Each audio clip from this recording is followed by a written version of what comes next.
കർത്താവിൻ്റെ സന്നിധിയിൽ പ്രാർത്ഥനയോടെ കടന്നു വന്ന എല്ലാ ദൈവമക്കളെയും കുടുംബങ്ങളെയും ദൈവം അനുഗ്രഹിക്കുമാറാകട്ടെ.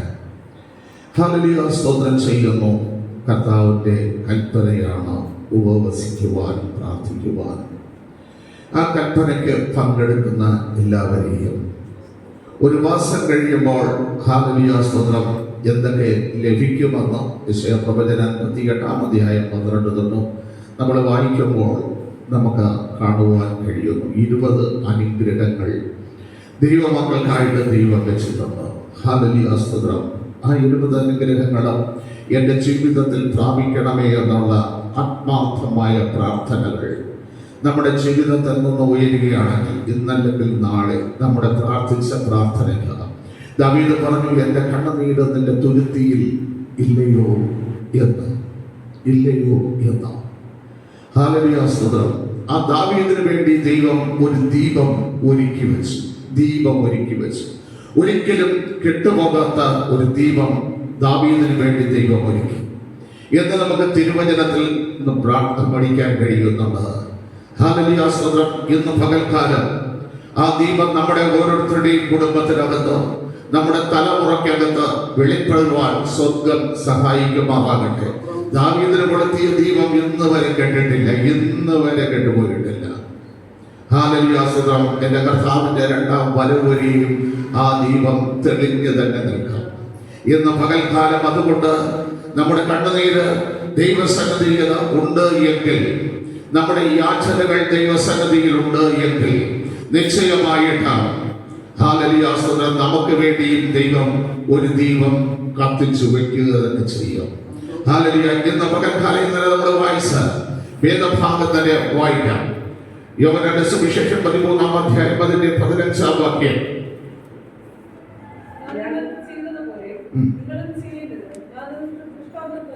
ഹല്ലേലൂയ സ്തോത്രം. ഞാൻ പറഞ്ഞു ദൃഷ്ടാന്ത, മാതൃക, തെളിവ്, ഉദാഹരണം എന്നൊക്കെ ഉള്ള അർത്ഥത്തിൽ നിന്നുകൊണ്ടാണ് അത് വന്നിരിക്കുന്നത്. കർത്താവ് നമുക്ക് മാതൃക വെച്ചു പോയി എന്ന് പത്രോസ് അപ്പോസ്തലൻ പറയുന്നു.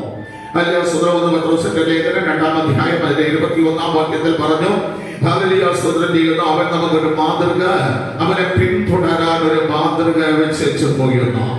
ഇന്ന് പകൽക്കാലം ഹല്ലേലൂയ സ്തോത്രം ചെയ്യുന്നു നമ്മുടെ അരുമനാഥനായ കർത്താവ് ഏറ്റവും ദൃഷ്ടാന്തമായി ചെയ്ത ഒരു മാതൃക നിങ്ങൾക്ക് ചിന്തിക്കാമോ?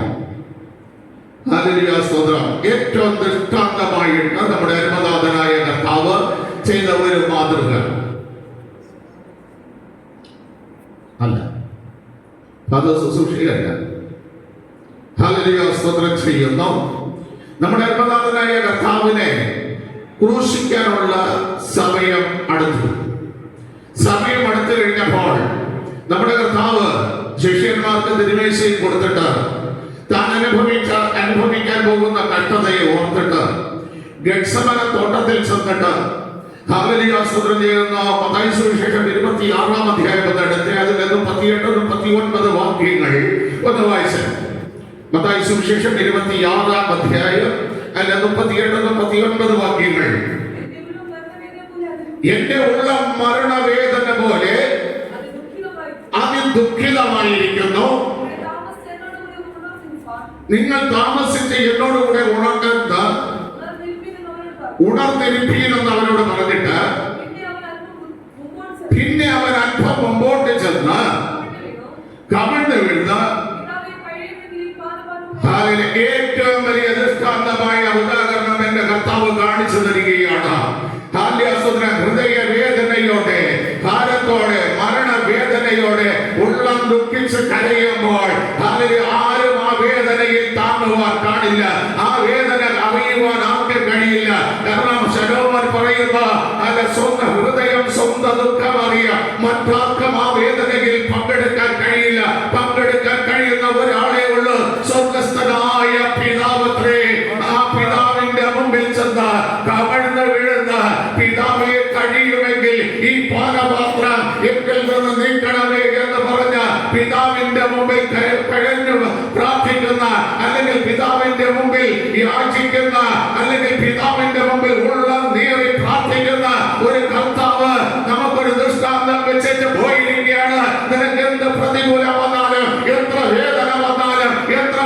ആത്മീയ നിലകൊണ്ടാകത്തക്ക വിഷയം വന്നാല്, നിന്റെ ഹൃദയം മുറിയത്തക്ക വേദന വന്നാല്, നീ ഭയപ്പെടരുത്. നിന്നെ ആശ്വസിപ്പിക്കാൻ കഴിയുന്ന ഒരു ദൈവം സ്വർഗത്തിലുണ്ട്. ആ ദൈവം അത് പരിഹരിക്കുമെന്നുള്ള വിശ്വാസത്തോടെ വന്നൊന്ന് കമർന്ന് വീഴാൻ, ദൈവസന്നിധിയിൽ ഒന്ന് കമർന്ന് വീഴാൻ നിനക്ക് മനസ്സുണ്ടെങ്കിൽ, ഹല്ലേലൂയ, സ്തോത്രം, നിനക്ക് മനസ്സുണ്ടെങ്കിൽ സ്വർഗത്തിൽ നിന്ന് നീ ഒരു ശബ്ദം കേൾക്ക. ഇല്ലെങ്കിൽ ദൂതന്മാർ നിന്നെ സഹായിക്കാനായിട്ട് ഇറക്കി വിടുന്ന ദൈവമാണ്. സ്തോത്രം ചെയ്യുക. കർത്താവ് അവിടെ ചെന്ന് പ്രാർത്ഥിക്കുമ്പോൾ തന്റെ വേദന 11 ശിഷ്യന്മാർ കൂടെയുണ്ട്. 11 ശിഷ്യന്മാർ കൂടെയുണ്ട്. പക്ഷെ അവരെല്ലാം ഉറങ്ങി. എന്തുകൊണ്ട് ഉറങ്ങി? തന്റെ ഹൃദയവേദന അവർക്കറിയില്ല, തന്റെ ഭാരം അവർക്കറിയില്ല, താൻ അനുഭവിക്കാൻ പോകുന്ന കഷ്ടത അവർക്കറിയില്ല. എന്നും പ്രാർത്ഥിക്കും പോലെ അവർ പ്രാർത്ഥിച്ചു. എന്നും പ്രാർത്ഥന, എന്നും ഈ സ്ഥലത്ത് വന്നിരുന്ന് പ്രാർത്ഥിക്കുന്നതല്ലേ, അതുകൊണ്ട് കർത്താവ് ഈ സ്ഥലത്ത് വന്ന് പ്രാർത്ഥിക്കുന്നു എന്ന് അവർ ചിന്തിച്ചു. പക്ഷെ കർത്താവിനറിയാം, ഇതാ എന്നെ മടഹാല്യാസ്ത്ര എന്നെ ഒറ്റ കൊടുക്കാൻ പോകുന്ന, എന്നെ പിടിക്കാൻ പോകുന്ന, എന്നെ കോടതിയുടെ മുമ്പിൽ കൊണ്ടുപോകാൻ പോകുന്ന, എന്റെ മുഖത്ത് മുൾക്കിരീടം ഇടിക്കാൻ പോകുന്ന, എന്നെ കാറിൽ തുപ്പാൻ പോകുന്ന, എന്റെ തലയിൽ മുൾക്കിരീടം വയ്ക്കാൻ പോകുന്ന, എന്നെ ക്രൂശിക്കാൻ അവർ കൊണ്ടുപോകുക. അവർ എനിക്കായിട്ടൊരു മരക്കുരിശ് തീർത്തുകൊണ്ടിരിക്കുന്ന ആ കുരിശ് ഞാൻ ചുമക്കേണ്ടി വരും. എന്നെ സഹായിപ്പാൻ ആരും കാണില്ല. എന്നെ സഹായിക്കാനുള്ളത് എന്നെ സൃഷ്ടിച്ച് ഈ ഭൂമിയിലേക്ക് അയക്കപ്പെട്ട നീ മാത്രമേ ഉള്ളൂ. ഇന്ന് പകൽക്കാലം ആ ചിന്തയിൽ പ്രാർത്ഥിക്കാൻ നമുക്ക് കഴിയുമോ? പ്രിയ ദൈവമക്കളെ, ഈ ഉപവാസ പ്രാർത്ഥനയിൽ ആ ചിന്തയിൽ പ്രാർത്ഥിക്കാൻ കഴിയുമോ? നിനക്ക് ആ ചിന്തയിൽ നമ്മൾ പ്രാർത്ഥിക്കാൻ തയ്യാറാകണം. നമ്മളെ സഹായിക്കാൻ ആരും ഉണ്ടാവില്ല. അതിന്റെ കർത്താവ് പറഞ്ഞത്, ഞാൻ നിങ്ങളെ അനാഥരായി വിടില്ല. ഈ ഭൂമിയിലെ രക്തബന്ധങ്ങൾ നിങ്ങളെ അനാഥരായി വിടും,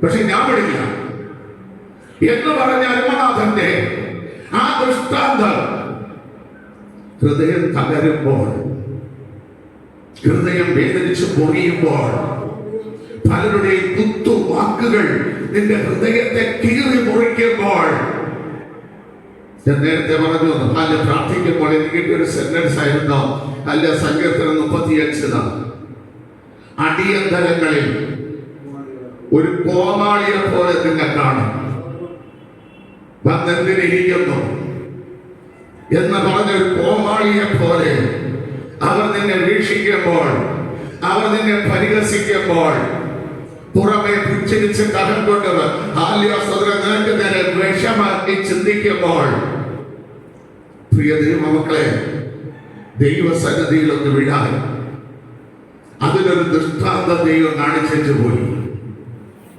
നമുക്ക് ആരൊക്കെ പ്രാർത്ഥിക്കാന്ന് പറഞ്ഞാലും, ആരൊക്കെ നിനക്ക് വേണ്ടി ഇടവിൽ നിൽക്കാന്ന് പറഞ്ഞാലും, പത്രോസും യാക്കോബും യോഹന്നാനും കർത്താവിന്റെ വീര്യപ്രവർത്തികൾ കണ്ടവരാണ്. അവരുടെ എനിക്ക് സപ്പോർട്ടായിരിക്കുമെന്ന് ചിന്തിക്കുമ്പോഴും അവരുടെ ജഡത്തിന്റെ സേഫ്റ്റിയാണ് നോക്കിയത്. അവരുടെ ജഡം, കർത്താവ് തന്നെ പറയുന്നത്, നിങ്ങളുടെ ജഡം ബലഹീനമാണ്, ആത്മാവ് ഒരുക്കമില്ല പ്രാർത്ഥനയ്ക്ക്. മനസ്സിലായ? ആത്മാവ് ഒരുക്കമുണ്ടെങ്കിലേ പ്രാർത്ഥിക്കാൻ കഴിയും. ആത്മാവ് ഒരുക്കമില്ലെങ്കിൽ പ്രാർത്ഥിക്കാൻ കഴിയില്ല. നിങ്ങൾ വിചാരിക്കാൻ പോലെയല്ല പ്രാർത്ഥന.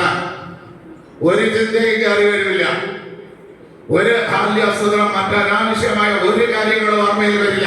ആത്മാവ് ഒരുക്കമുണ്ടെങ്കിൽ മണിക്കൂറുകൾ പ്രാർത്ഥിച്ചാലും ദൈവസന്നിധിയിൽ നിന്റെ കണ്ണിൽ നിന്ന് ഒരു തുള്ളി കണ്ണുനീര് വരാമെങ്കിൽ ഹാല്യാസ്ത്രം ചെയ്യുന്ന അടുത്ത ഉപവാസ പ്രാർത്ഥനയിൽ രാവിലെ തൊട്ട് 5 മണി വരെ നമുക്ക് പ്രാർത്ഥിക്കാം.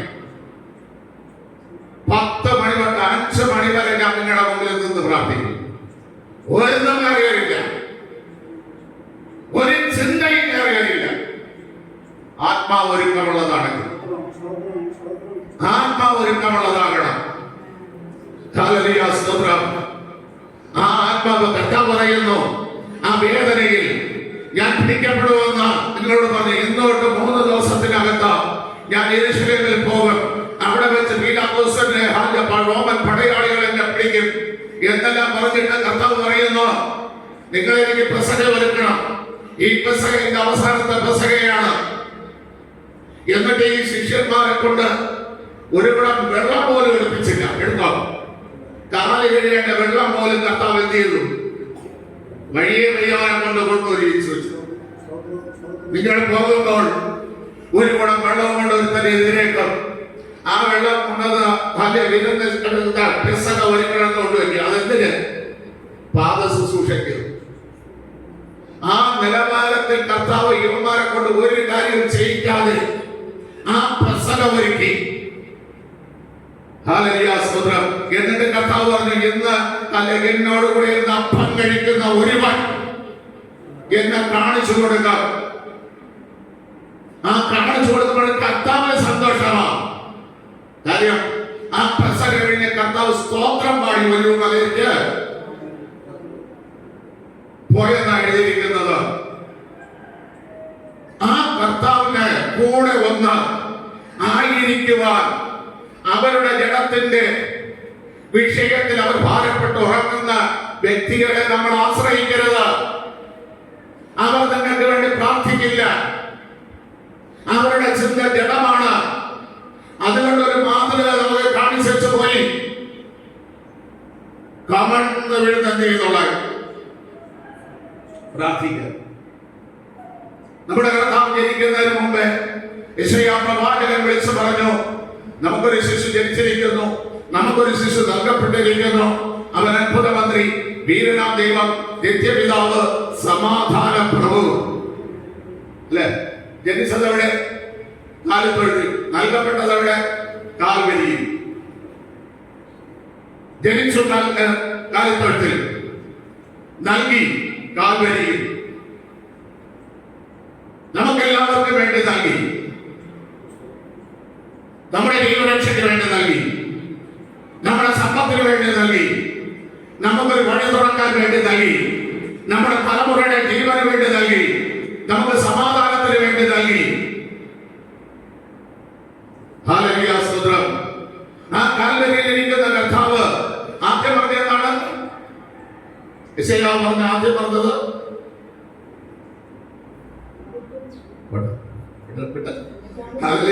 ചെയ്യുന്ന അത്ഭുത മന്ത്രി. നമ്മുടെ കർത്താവ് ഏതെല്ലാം അത്ഭുത മന്ത്രിയാണ്? ഏതെല്ലാം വിഷയത്തിൽ അത്ഭുത മന്ത്രിയാണ്? പറ. ഹല്ലേലൂയ, സ്തോത്രം. നമ്മുടെ കർത്താവ് ഫസ്റ്റിൽ അത്ഭുത മന്ത്രിയായത് ഹല്ലേലൂയ, സ്തോത്രം ചെയ്യുന്ന മന്ന കൊടുത്തപ്പോൾ. അല്ലെങ്കിൽ മന്ന തന്നത് മോശയല്ല, എന്റെ പിതാവാകുന്ന ദൈവമത്രേ. ആ മന്ന എന്ന് പറയുന്നത് ഞാൻ. സ്വർഗത്തിൽ നിന്ന് ഇറങ്ങിയ അപ്പം ഞാനാണ് എന്ന് പറഞ്ഞു. അങ്ങനെയാണെങ്കിൽ ഇപ്പൊ ഏത് മന്ത്രിയായി നമ്മുടെ കർത്താവ്? ഭക്ഷ്യവകുപ്പ് മന്ത്രിയായി തന്നെ തന്നെ. ഹല്ലേലൂയ, സ്തോത്രം. ആഹാരം കിട്ടാതിരിക്കുന്നവൻ, തങ്ങളുടെ ഹല്ലേലൂയ വിശന്നിരിക്കുന്നവൻ ഇതിനെ ഒന്ന് പ്രാർത്ഥിച്ചാൽ പോലെ എനിക്ക് വേണ്ടി ഭക്ഷ്യമന്ത്രിയായിട്ട് സ്വർഗത്തിന്റെ മകുടങ്ങളിൽ ഇരുന്നിട്ട് സ്വർഗാദി സ്വർഗങ്ങളിൽ ഇരുന്ന ഹല്ലേലൂയ, സ്തോത്രം, ഭൂമിയിലേക്ക് ഇറങ്ങി വന്ന ഇതാ നിങ്ങൾക്ക് വേണ്ടിയുള്ള അപ്പം ഞാനെന്ന് പറഞ്ഞ് അതിനെ മുദ്രയിട്ട് എനിക്ക് വേണ്ടി തന്ന കർത്താവേ, ഞാൻ ഇന്ന് വിശന്നിരിക്കുന്നു, ഞാൻ നല്ല വിശന്ന് ക്ഷീണിതനായിരിക്കുന്നു, എനിക്ക് വേണ്ടി ആ മന്ത്രി ഇപ്പോൾ എനിക്ക് ആഹാരം തരണം. എന്തെങ്കിലും പ്രാർത്ഥിച്ചിട്ടുണ്ടോ? എന്തെങ്കിലും പ്രാർത്ഥിച്ചിട്ടുണ്ടോ നിങ്ങൾ? ഹല്ലേലൂയ, സ്തോത്രം. നിങ്ങൾ വെറുതെ അങ്ങ് പ്രാർത്ഥിക്കും. എവിടെ? ആദിയിൽ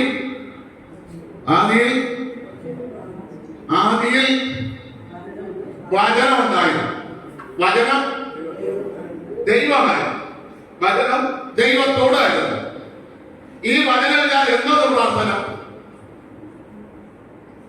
ദൈവമില്ലാത്ത എന്തോന്ന് പ്രാർത്ഥന?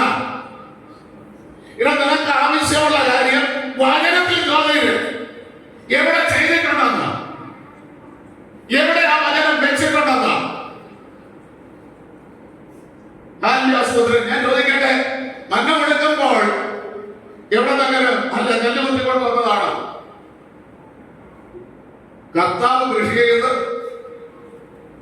കർത്താവ് സ്ഥലത്ത് സൂക്ഷിച്ച് അതിനെ സ്തോത്രം ചെയ്യുന്ന കുത്തിയെടുത്ത് ദൈവമക്കൾക്ക് ഉപയോഗിക്കുന്ന രീതിയിൽ കൊടുത്തു.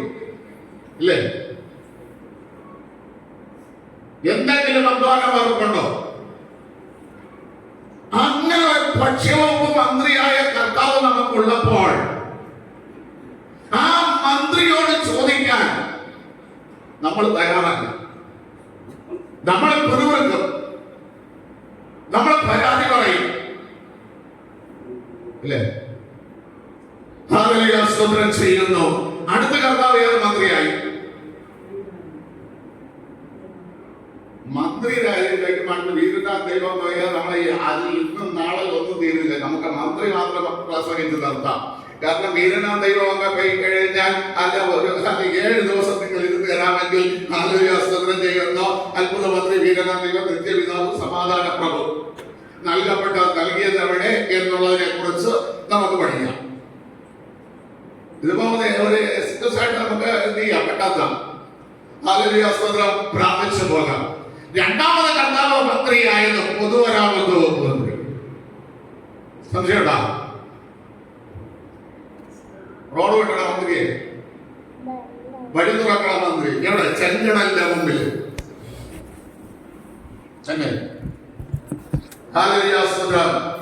ഇസ്രായേൽ മക്കൾ പറയുന്നു, ഞങ്ങൾക്ക് മരിക്കാൻ മരുഭൂമി ഇസ്രായേലിൽ ഞങ്ങളെ അടക്കാൻ സ്ഥലമില്ലാത്തത് കൊണ്ടാണോ നീ ഞങ്ങളെ ഇവിടെ കൊണ്ടുവന്നത്? സ്തോത്രം ചെയ്യുന്നു. ഈ ചെങ്കടലിന്റെ മുമ്പിൽ എവിടെ കൂടെ പോകും?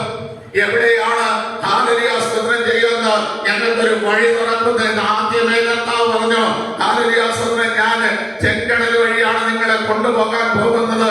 കാരണം നിങ്ങളുടെ പുറകെ ഒരുവൻ വരുന്നുണ്ട്, ഫറവോന്റെ സൈന്യം വരുന്നുണ്ട്. ചെങ്കടൽ വഴി അല്ലാതെ കൊണ്ടുപോയാൽ നിങ്ങളോട് അവൻ യുദ്ധം ചെയ്യും. യുദ്ധം ചെയ്യുമ്പോൾ ആ യുദ്ധം കണ്ടിട്ട് ജനം പിന്തിരിഞ്ഞു പോകും. നിങ്ങൾ യുദ്ധം ചെയ്യാത്ത ഒരു വഴിയാണ് ഞാൻ കൊണ്ടുപോകുന്നത്, നിങ്ങൾ പ്രയാസപ്പെടാതിരിക്കേണ്ട ഒരു വഴിയാണ് ഞാൻ കൊണ്ടുപോകുന്നത് എന്ന് പറഞ്ഞ കർത്താവ്. അപ്പൊ നമ്മുടെ മുമ്പിൽ നിൽക്കുന്ന പ്രതികൂലം എന്താണ് കാരണം? ഏതോ ഒരു വലിയ യുദ്ധം നമ്മൾ നേരിടാറുണ്ട്. ആ യുദ്ധം ഒഴിവാക്കാനായിട്ട് ദൈവത്തിന് നമുക്ക് വേണ്ടി ഒരു വഴി തുറക്കണം. നമ്മൾ ഭാരപ്പെടാത്ത ഒരു വഴി ദൈവത്തിന് തുറക്കണം. നമ്മൾ അധ്വാനിക്കാത്ത ഒരു വഴി തുറക്കണം. നമ്മൾ ചിന്തിക്കാത്ത ഒരു വഴി ദൈവത്തിന് തുറക്കണം. അതിനുവേണ്ടി ദൈവം കൊണ്ട് നിർത്തി പ്രാർത്ഥിച്ചിട്ടുണ്ടോ? ഈ എന്റെ വിഷമഘട്ടത്തിൽ ഞാൻ തകർന്നു പോകാനിരിക്കുന്ന ഈ സമയത്ത് ഞാൻ ചിന്തിക്കാത്ത ഒരു വഴി, ഞാൻ പ്രതീക്ഷിക്കാത്ത ഒരു വഴി ദൈവമേ എനിക്ക് വേണ്ടി തുറക്കണം. പ്രാർത്ഥിച്ചിട്ടുണ്ട്. നമ്മുടെ ബുദ്ധിമണ്ഡലങ്ങളിൽ ഉദിക്കാത്തൊരു വഴി, ഞങ്ങൾ ആരും നോക്കിയിട്ടൊന്നും ഞങ്ങൾക്ക് ഒരിക്കലും സാധ്യമാകാത്ത രീതിയിലുള്ള ഒരു വഴി ദൈവമേ തുറക്കണം എന്ന് ദൈവത്തോട് പ്രാർത്ഥിക്കേണ്ടതിന് പകരം, ഈ സബ്ജക്ട് എടുത്തു വെച്ച ദൈവത്തോട് പ്രാർത്ഥിക്കേണ്ടതിന് പകരം നമ്മൾ എന്താ ചെയ്യുന്നത്? നമുക്ക് ദൃഷ്ടാന്തം കാണിക്കാൻ സ്വർഗത്തിന്റെ മകുടങ്ങളിൽ ഇരുന്ന കർത്താവ് ഭൂമിയിൽ വന്നിട്ട് തനിക്കൊരു വേദന വന്നപ്പോൾ, തനിക്കൊരു പ്രയാസം വന്നപ്പോൾ പിതാവിന്റെ മുമ്പിൽ വന്ന് കമഴ്ന്നു വീഴുന്ന ആദ്യമായിട്ട് കമഴ്ന്നു വീഴുന്നതായി അബ്രഹാം കമഴ്ന്നു വീഴുന്ന ചിരിച്ചു. ഇല്ലേ?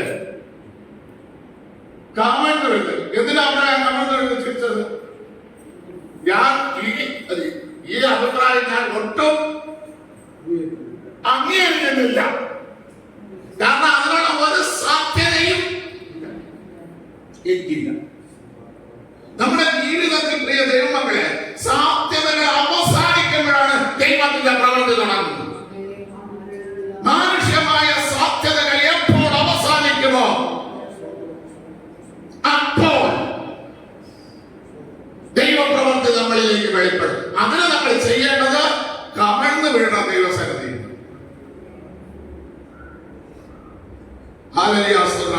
കമഴ്ന്നു വീണം. ദൈവം എനിക്ക് അല്ല, അതിനെ കമഴ്ന്നു വീണ എന്തിനാണ്?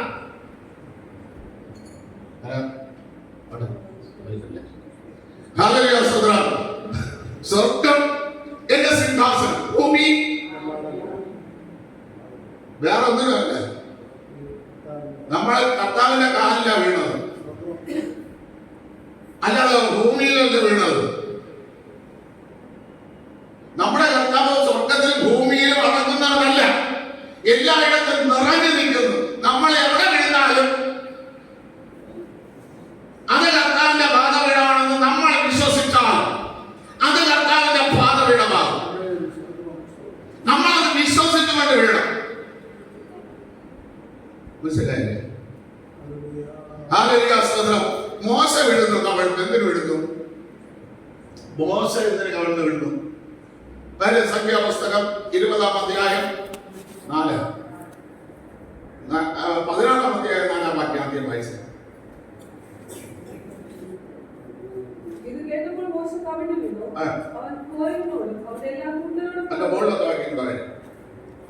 അവർ മോശയ്ക്കും അഹരോനും വിരോധമായി കൂട്ടം കൂടി അവരോട്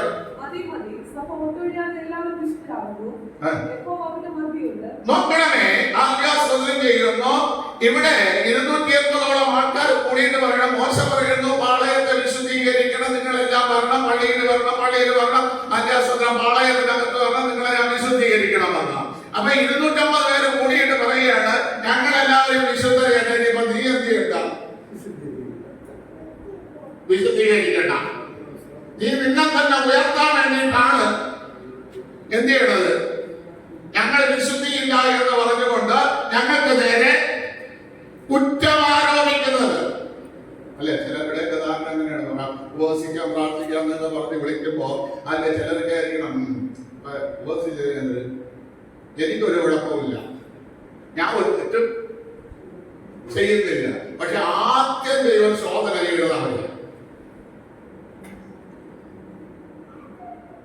വായിച്ചിട്ടുണ്ടോ എവിടെയെങ്കിലും?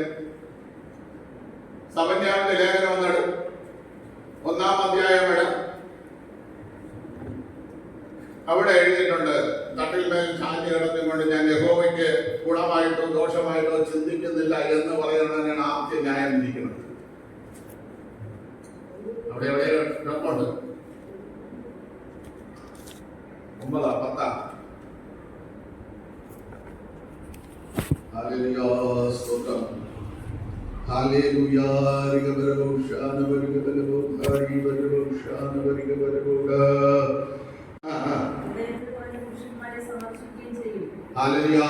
എന്ത് ഹൃദയത്തിൽ പറഞ്ഞുകൊണ്ടിരിക്കുന്ന പുരുഷന്മാരെയാണ് ആദ്യത്തെ സന്ദർശനം. ഞാൻ എന്തില്ല, ദൈവത്തിന് വിരോധമായിട്ട് ഒന്നും ചിന്തിക്കുന്നില്ല, ഗുണവും ചെയ്യുന്നില്ല, ദോഷവും ചെയ്യുന്നില്ല, എന്റെ പൈസ കൊണ്ട് ഞാൻ ജീവിച്ചു പോകണം. പക്ഷെ ആ വീട്ടില് ഒരാളെങ്കിലും ദൈവത്തെ പ്രാർത്ഥിക്കുന്ന ഒരു വ്യക്തി ഉണ്ടെങ്കിൽ അവനെ സന്ദർശിച്ചോളൂ. ആദ്യത്തെ അടി അവനായിരിക്കും കിട്ടുന്നത്, പിന്നെ അടുത്തുള്ളവർക്ക് കിട്ടുള്ളൂ. നമ്മൾ ഈ ഉപവാസ പ്രാർത്ഥനയ്ക്കൊക്കെ വിളിക്കുന്ന ഇതുകൊണ്ടാണ്. വന്ന് ദൈവസന്നദ്ധയിൽ കറ്റ പറയാം. അപ്പൊ പാളയത്തെ വിശുദ്ധീകരിക്കാൻ വേണ്ടി മോശ പറഞ്ഞു. മോശ പറയുമ്പോൾ അവർ ചെന്ന് പറയുകയാണ്, ഞങ്ങളൊക്കെ വിശുദ്ധിയുള്ളവരാണ്, നിങ്ങളുടെ ഹൃദയത്തിലാണ് അഴുക്കുള്ളത്, അതുകൊണ്ട് നിങ്ങൾ ഉപവസിക്കും, നിങ്ങൾ ഞങ്ങളെ മേൽ ആധിപത്യം പറയാൻ വേണ്ടിയിട്ട് എന്ത് ചെയ്യണ്ട, ഞങ്ങൾ വിശുദ്ധിയില്ലാത്തൊന്നും പറയണം. അല്ല പൈസ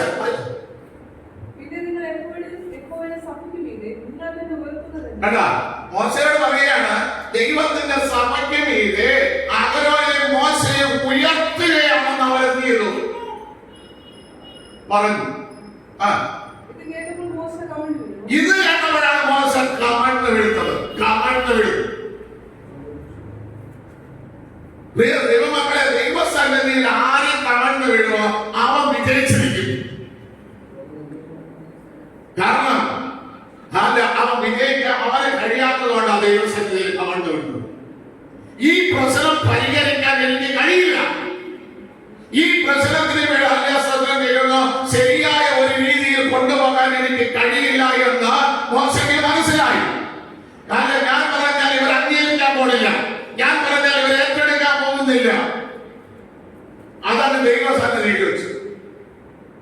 ഫലം നമുക്കറിയാം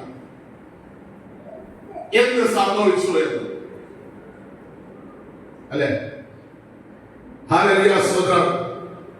ദാനിയേൽ കടന്നു വീഴുന്നു. ദാനിയേൽ പ്രവാചകന്റെ പുസ്തകം 10-ാം അധ്യായം 8-9 വാക്യം.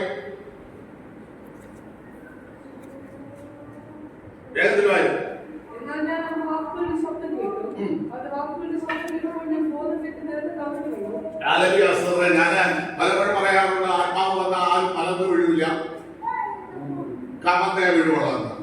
ഇപ്പൊ നമ്മൾ ആൾക്കാരെല്ലാം വീഴുന്നത് പാട്ട് മലന്നാണ് വീഴുന്നത്. അവര് ഏതാത്മാവിന്റെ കീഴടങ്ങിട്ട് വീണെന്ന് നമുക്കൊരു പിടിയില്ല.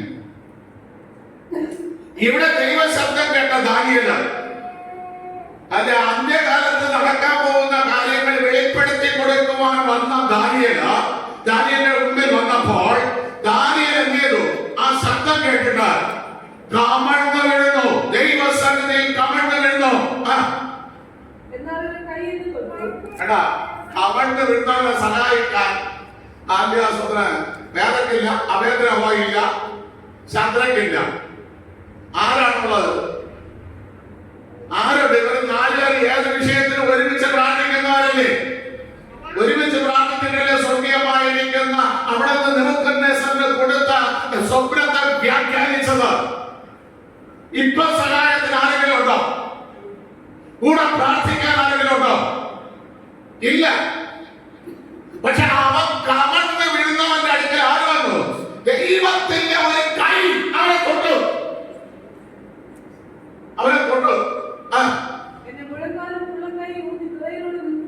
കേട്ടാ, ബോധം കെട്ടവനെ ബോധം വരുത്തി അവന്റെ നൂന്ന് നിൽക്കത്തക്ക നിലവാരത്തിലാക്കാൻ ദൈവത്തിന് കഴിയും. നിങ്ങൾ മനസ്സിലായ?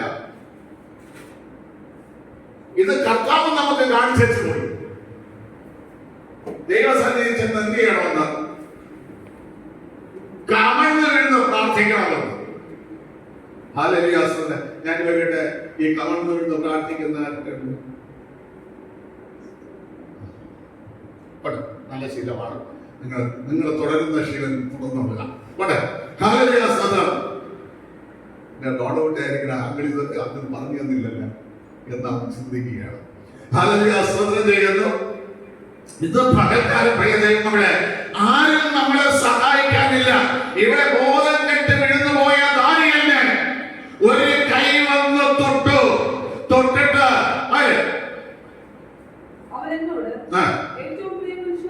നോക്കണമേ, വിളിച്ചത് കേട്ട. ഹല്ലേലൂയ. സ്തോത്രം ചെയ്യുന്നു. ഏറ്റവും പ്രിയ പുരുഷനായ ദാനിയേലേ, നീ എന്ത് ശ്രദ്ധിക്കണം? നിന്റെ കൂട്ടുകാരെ ശ്രദ്ധിക്കരുത്. നിന്നോട് പ്രീതം വെച്ചിരിക്കുന്ന രാജാവിനെ ശ്രദ്ധിക്കരുത്. ഹല്ലേലൂയ. സ്തോത്രം ചെയ്യുന്നു. ബാബേലിൽ നിനക്ക് വെച്ചിരിക്കുന്ന മഹത്വങ്ങളെ നീ ശ്രദ്ധിക്കരുത്. നിന്റെ പദവിയെ നീ ശ്രദ്ധിക്കരുത്. കാരണം നീ രാജ്യത്തിന്റെ 3-ാമനായിട്ടിരിക്കുകയാണ്. ആ പദവിയോടൊന്ന് നിനക്ക് നേരെ നിൽക്കാൻ കഴിയില്ല. നിനക്ക് നേരെ നിൽക്കാൻ കഴിയണമെങ്കിൽ എന്റെ വചനങ്ങളെ ശ്രദ്ധിക്കണം. നിനക്ക് വേണ്ടി എഴുതി തന്നിരിക്കുന്ന വചനങ്ങളെ നീ ശ്രദ്ധിക്കണം. അല്ലാതെ മറ്റെന്തിനെ ശ്രദ്ധിച്ചാലും നിന്റെ ഈ അവസ്ഥയ്ക്ക് വ്യത്യാസം വരില്ല. ഇന്ന് നമ്മൾ അനുഭവിക്കുന്ന സകല കാര്യങ്ങൾക്ക് വ്യത്യാസം വരണമെങ്കിൽ എവിടെ ശ്രദ്ധിക്കണം? വചനത്തിൽ ശ്രദ്ധിക്കണം. വചനത്തിൽ ശ്രദ്ധിക്കണം. ഇല്ലാതെ കാലവികാസം ചെയ്യുന്നു. ഞാനും ഈ വർഷം ഒരുപാട് തോന്നു കേട്ടു. തോന്നിലും ശ്രദ്ധിച്ചിരിക്കരുത്. മനസ്സിലായോ? പ്രവചനങ്ങളിൽ ശ്രദ്ധിച്ചിരിക്കരുത്.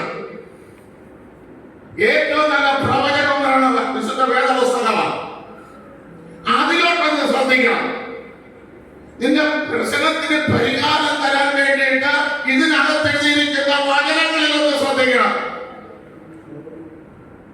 അല്ലാതെ ദൂതുകളിൽ ശ്രദ്ധിച്ച് ഇപ്പം കിട്ടും. ഹല്ലേലൂയ. സ്തോത്രം. നമ്മുടെ കർത്താവായ സ്തോത്രം ചെയ്യുന്ന മിസ്രൈം എന്ന് പറയുന്ന ചെങ്കടലിന്റെ മുമ്പിൽ കൊണ്ട് നിർത്തുന്നതിന് ദൈവത്തിന് ഉദ്ദേശമുണ്ട്. എന്ത് ഉദ്ദേശമെന്നറിയാം? ഒരു കണ്ണുനീർ ജനിച്ചു വീഴുന്ന എല്ലാ ആൺകുഞ്ഞുങ്ങളെയും ആ പ്രസവിക്കുമ്പോൾ സുധകർമ്മിണി ചോദിക്കുകയാണ് ഇതാണാണോ പെണ്ണാണോ? ആണാണെന്ന് പറയുമ്പോൾ അമ്മയ്ക്ക് പോലും മുഖം കാണിച്ചു കൊടുക്കാതെ ആ കുഞ്ഞിനെ എടുത്തുകൊണ്ടുവന്ന നീല നദിയിൽ എറിഞ്ഞ് കൊന്നപ്പോൾ ഈ അമ്മമാരെ കരഞ്ഞ ഒരു കണ്ണുനീരുണ്ട്, അവരുടെ ഹൃദയം തകർന്ന വേദനയുണ്ട്, അവരുടെ ഹൃദയം ഉറങ്ങിക്കൊണ്ട് ദൈവസന്നിധിയിൽ നിലവിളിച്ചതുണ്ട്. 9 മാസം ഞാൻ ചുമന്നു കർത്താവേ, അതിന്റെ മുഖം പോലും കാണാൻ കഴിയാതെ വണ്ണം ഇതാ എടുത്തുകൊണ്ടുപോയി ആ വെള്ളത്തിൽ എറിഞ്ഞ് കൊന്ന ഇത് നീ കാണണമേ എന്ന് നിലവിളിച്ച ഒരു നിലവിളിക്ക് ഒരു മറുപടി കൊടുക്കണമെങ്കിൽ എന്റെ ദൈവം ചെങ്കടലിന്റെ മുമ്പിൽ കൊണ്ടുവന്നേ മതിയാവൂ. അല്ലാതെ ഫറവോന്റെ കൊട്ടാരത്തിൽ ചെന്ന് ആർക്കും കൊല്ലാൻ കഴിയില്ല. കഴിയുമോ? ആ കണ്ണുനീരിന് ദൈവത്തിന് മറുപടി കൊടുക്കണം, ആ വേദനയ്ക്ക് മറുപടി കൊടുക്കണം. അല്ല, അവിടെ എഴുതിയിരിക്കുന്ന ഫറവോന്റെ കൊട്ടാരം തൊട്ട് കുടിൽ വരെ നിലവിളി ഉയർന്നു.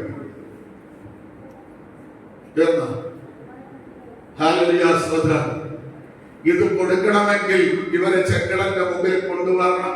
അവരുടെ വീട്ടിനകത്ത് എന്ത് ചെയ്യണം? സംഹാരബാധ കയറണം. ചെങ്കടലിന്റെ മുമ്പിൽ കൊണ്ടുവന്നാലേ ഭാവമാവുള്ളൂ. മനസ്സിലായോ?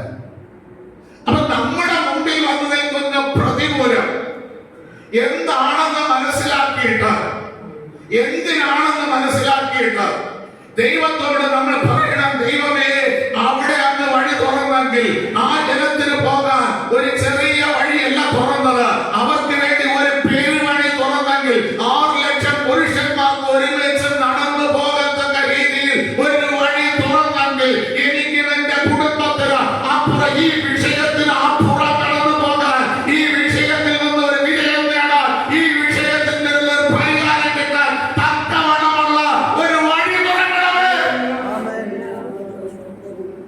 മനസ്സിലായ? ഒരു വഴി തുറക്കണം. കാരണം നമ്മുടെ കർത്താവ് മന്ത്രിയാണ്, നമ്മുടെ കർത്താവ് അത്ഭുത മന്ത്രിയാണ്, അത്ഭുത മന്ത്രിയാണ്. പലരും കടഭാരങ്ങൾ, നമ്മുടെ കർത്താവ് ധനവകുപ്പ് മന്ത്രിയായി ആയിട്ടുണ്ട, ധനവകുപ്പ് മന്ത്രി ആയിട്ടുണ്ട. എന്താ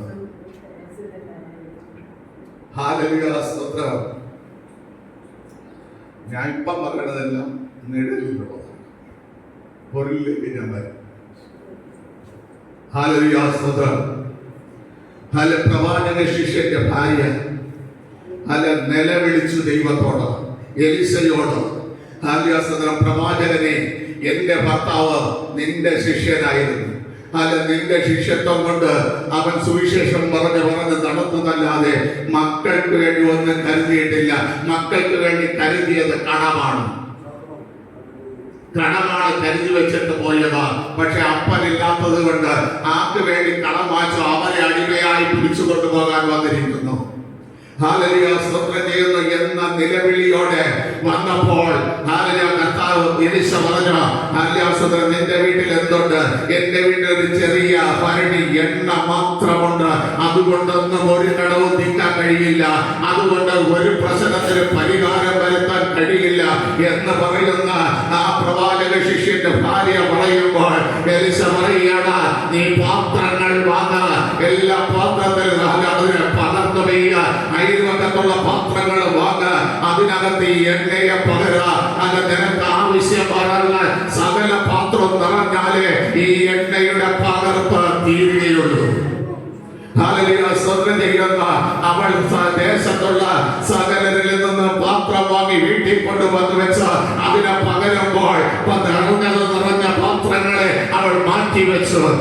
ക്ഷാമകാലം മുഴുവൻ ആ കടഭാര തീരുക മാത്രമല്ല, ആ എണ്ണ വിറ്റ് അവൾ സന്തോഷത്തോടെ ജീവിക്കത്തക്ക നിലവാരത്തിൽ ആ കടത്തെ മാറ്റിക്കൊടുത്തെങ്കിൽ, ആ കടത്തിന് സ്തോത്രം ചെയ്യുന്ന അതിന് പരിഹാരം ദൈവം വരുത്തിയെങ്കിൽ, ദൈവം അവൾക്ക് ധനവകുപ്പ് മന്ത്രിയായി മാറിയെങ്കിൽ, നമ്മുടെ അരുമനാഥനായ കർത്താവിനോട് പറഞ്ഞ ഒരു സെന്റൻസ് ഉണ്ട്. എന്താ സെന്റൻസ്? കർത്താവ് പറഞ്ഞത്?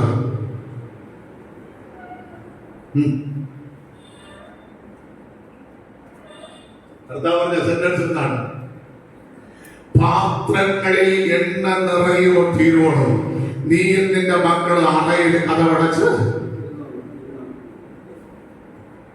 നീ നിന്റെ മക്കൾക്ക് ഐക്യത ഉണ്ടാകണം. ദൈവത്തോട് നിലവിളിക്കുന്ന ഒരാൾ മാത്രമല്ല, ആ കടബാരം തീരണ കുടുംബത്തിലെ മൊത്തം ആൾക്കാർ എന്ത് ചെയ്യണം? നമ്മളെ വീട്ടിൽ അതുണ്ട്. ഇവിടെ വചനമാണ് നിവർത്തിയല്ലേ? ദാനിയേലിനോട് പറഞ്ഞത് എന്റെ വചനം കേട്ടിട്ട് നീ നിവർന്നിരിക്കാൻ, അല്ല ആരുടെയെങ്കിലും വാക്ക് കേട്ടിട്ട് നിവർന്നിരിക്കാനല്ല പറഞ്ഞത്. വചനത്തിൽ എന്ത് പറയുന്നു അത് കേട്ടാലേ നിനക്ക് നേരാക്കുള്ളൂ.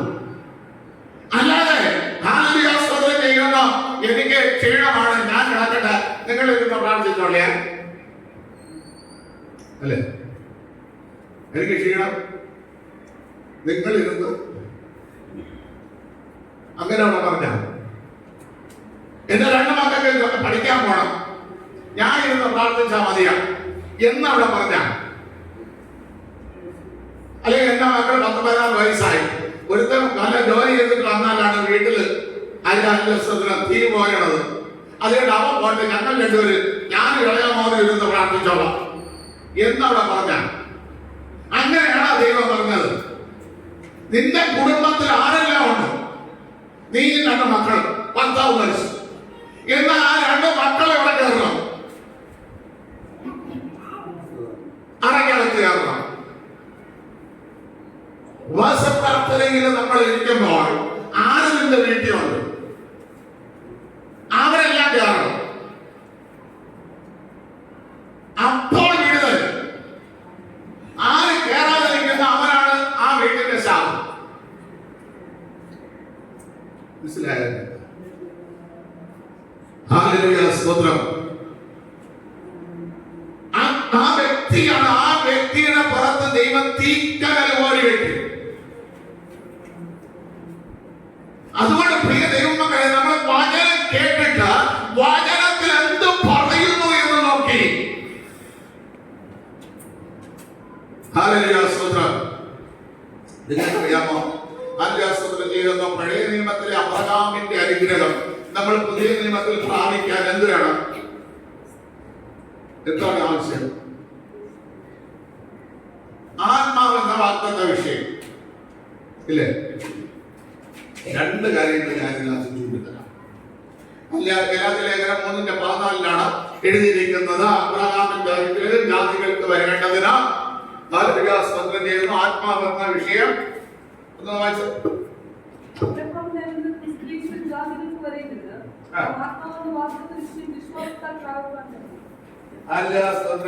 വിശ്വാസത്താൽ, ആത്മാവിന്റെ വിശ്വാസത്താൽ പ്രാപിപ്പാൻ തന്നെ. അബ്രഹാമിന്റെ ഏത് അനുഗ്രഹമാണ് യോസേഫിന് കിട്ടിയത്? അബ്രഹാമിനോട് ചെയ്ത ഏത് വാഗ്ദത്തമാണ് യോസേഫിന് കിട്ടിയത്?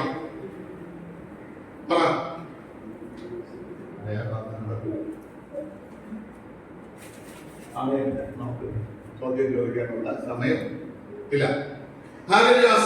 ഉൽപ്പത്തി പുസ്തകം 17-ാം അധ്യായം 6-ാം വാക്യം.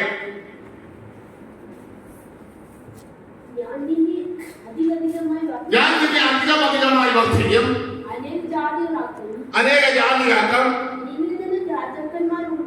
നിന്നിൽ നിന്ന് ഞാൻ രാജാക്കന്മാരെ ഉത്ഭവിപ്പിക്കും. മതി. ഹല്ലേലൂയ, സ്തോത്രം ചെയ്യുന്നു. ഇസഹാക്ക് രാജാവായ, യാക്കോബ് രാജാവായ,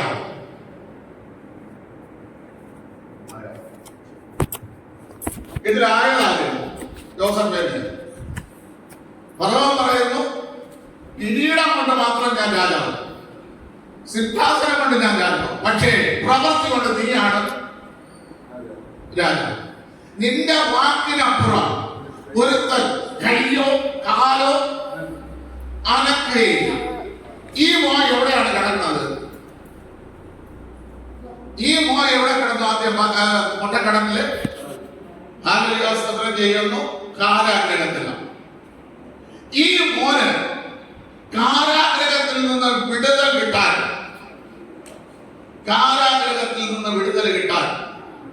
രണ്ടുപേരുടെ ഒരാളുടെ സാക്ഷ്യം. ആ സാക്ഷ്യം ആ മോന് കിട്ടിയപ്പോൾ ഉൽപ്പത്തി പുസ്തകം 40 അല്ല 13 തൊട്ട് വരെ 3 ദിവസത്തിനകം ഫറവോൻ നിന്നെ കടാക്ഷിച്ച് വീണ്ടും നിന്റെ സ്ഥാനത്താക്കും. നീ പാനപാത്രമാകുന്നതിനെ മുൻപിൽ പതിവുപോലെ ഫറവോന്റെ കയ്യിൽ പാനപാത്രം കൊടുക്കും. എന്നാൽ നീ ശുഭമായിരിക്കുമ്പോൾ എന്നെ ഓർത്ത് എന്നോട് ദയ ചെയ്ത് ഫറവോൻ എന്റെ വസ്തുത നോക്കണമേ. നീ ശുഭമായിരിക്കുമ്പോൾ എന്റെ വസ്തുത പറയണം, എന്റെ വസ്തുത ബോധിപ്പിച്ച് എന്നെ വിളിക്കണം. ഞാൻ ഒരു തെറ്റില്ല. അവൻ ബോധിപ്പിച്ചോ? ഇതാണ് മനുഷ്യൻ. നമ്മൾ എന്ത് അവന് ശുഭമായിരിക്കേണ്ട കാര്യം ചെയ്താലും അവൻ സുഖത്തിൽ വരുമ്പോൾ നമ്മൾ എന്ത് ചെയ്തിരിക്കും? ഉറപ്പായിട്ട് പറയും. ഈ ലോകത്തിലെ സകല മനുഷ്യരും അത് തന്നെയാണ്. അവൻ മറന്നിരിക്കും. എന്നാൽ യോസേഫിനെ കാരാഗൃഹത്തിൽ നിന്ന് വിടുവിക്കണം. അതിന് ദൈവം എന്ത് ചെയ്തു? ഞാൻ കണ്ട് 30 പാട്ട് എഴുതിയിട്ടുണ്ട്. 30 പാട്ട് എഴുതിയ ഒരു പാട്ടാണ് ഹല്ലേലൂയ സ്തോത്രം. ഹല്ലേലൂയ സ്തോത്രം. ഫറവ യോസേഫിനെ മാനിക്കുവാനായി മിസ്രയീമിലെ സകല ജ്ഞാനികളെയും അജ്ഞാനിയാക്കി മാറ്റിയ ദൈവമേ, എന്നെയും മാനിക്കുവാൻ അങ്ങയുടെ ആത്മാവിനാൽ ജ്ഞാനിയാക്കി തീർത്തിടണമേ. ഇത് ഇറങ്ങിയ സമയത്ത് എഴുതിയ പാട്ടാണ്. മനസ്സിലായില്ലേ? അവിടെ വിശ്വാസത്തിൽ ഇറങ്ങിയ സമയത്ത് എഴുതിയ പാട്ട്. 30 പാട്ടോ എഴുതിയ പാട്ട്. ഹല്ലേലൂയ സ്തോത്രം. നമ്മുടെ ഈ പാഠപുസ്തകത്തിൽ 2 പാട്ടുകളാണ് ഞാൻ സിയോൻ സഭയുടെ പാഠപുസ്തകത്തിൽ 2 പാട്ടുകളാണ്. ഹല്ലേലൂയ സ്തോത്രം ചെയ്യുന്നു. അപ്പൊ പ്രിയ ദൈവമക്കളെ, യോസേഫിനെ മാനിക്കണമെങ്കിൽ ഇനി ആരെ തന്നെ ഉണർത്തണം? ആരെ ഉണർത്തണം? ഫറവോനെ ഉണർത്തണം. ഫറവോനെ ഉണർത്തിയാൽ മാത്രമേ 4ാം തലമുറയിൽ അബ്രഹാമിനോട് പറഞ്ഞ വാഗ്ദത്തം നിറവേറും. മനസ്സിലായോ? ഫറവോനെ ഉണർത്തി ദൈവം പറഞ്ഞു, ഞാൻ 4ാം തലമുറയിൽ അവരുടെ മാർവിടത്തെ കൊടുക്കും, അനുഗ്രഹമായിരുന്നാലും ശാപമായിരുന്നാലും. അബ്രഹാമിനോട് പറഞ്ഞു, നിന്നിൽ നിന്ന് ഞാൻ എന്റെ രാജാക്കന്മാരെ ഉത്ഭവിപ്പിക്കും. ഇതിപ്പോ 4ാം തലമുറയാണ്. ഈ തലമുറയിൽ രാജാവാക്കിയേ മതിയോ?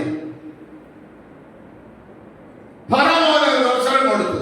ശരിക്കും പറഞ്ഞാൽ ആത്മശാസ്ത്രം ചെയ്യുന്ന 7 കാളകൾ 7 പശുക്കൾ നല്ല വൃത്തിയുള്ളത് അടുത്ത 7 വരുന്നു. അത് ഉണങ്ങി ശുദ്ധിച്ചത് അത് എന്നെ തിന്ന് കളയുന്നു. എന്താണ് ദാരിദ്ര്യമെന്ന് എല്ലാവരും അറിയാം അല്ലേ? നമ്മൾ ഉണങ്ങളെ തിരുന്നത് കൊണ്ട് ചാപ്പാടില്ലാതെ കൊണ്ട് ദാരിദ്ര്യമുണ്ട്. ഇത് യാതൊരു കുഞ്ഞിനും. പക്ഷെ അവിടുത്തെ വിദ്വാൻമാരും ജ്ഞാനികളും ശകുനവാദികളെയും വിളിച്ചിട്ട് അവർക്ക് ആർക്കൊന്നില്ല ഈ സെന്റൻസ് പറഞ്ഞു കൊടുക്കാൻ അറിയില്ല.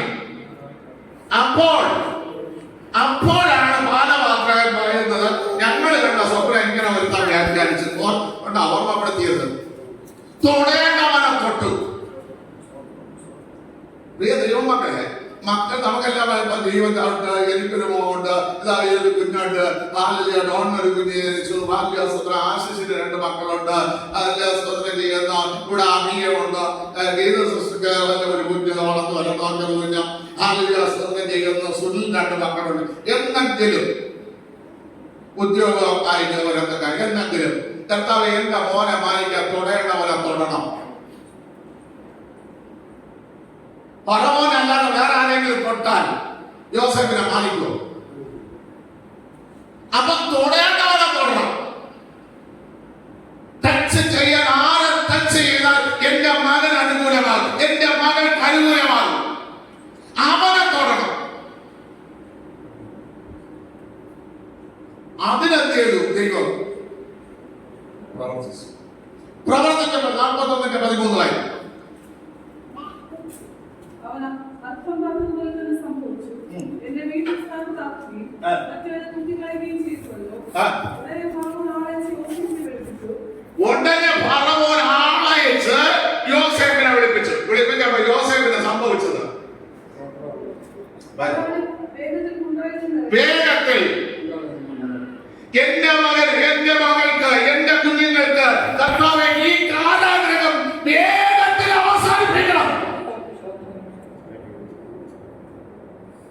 ഏത് കാരാഗ്രഹത്തിലാണ് അവരിപ്പം? സാമ്പത്തികമായ കടഭാരത്തിലാണോ? വീട്ടിൽ സമാധാനമില്ലാത്തതിലാണോ? അവർക്ക് സ്വന്തമായിട്ടൊരു ഭവനമില്ലാത്തതിലാണോ? ഏത് കാരാഗ്രഹത്തിന്റെ അവസ്ഥയായിരുന്നാലും അതിന് വേഗത്തിൽ പരിഹാരം വരുത്തണം. വേഗത്തിൽ. ഇവിടെ നമുക്ക് യോസേഫിനെ വേഗത്തിൽ കാരാഗ്രഹത്തിൽ നിന്ന് കുണ്ടറയിൽ നിന്ന് കയറ്റി രാജകൊട്ടാരത്തിൽ പോകേണ്ട വേഷം അവനെ ധരിച്ചു. അത് ആദ്യസത്രത്തിൽ താടി വളർത്തിയല്ല പോകേണ്ടത്, കുളിക്കാതെയല്ല പോകേണ്ടത്, അത് നല്ല വസ്ത്രം ധരിക്കാതെയല്ല പോകേണ്ടത്. ഇത് 3 കാര്യവും വേഗത്തിൽ അവൻ എന്ത് ചെയ്തു?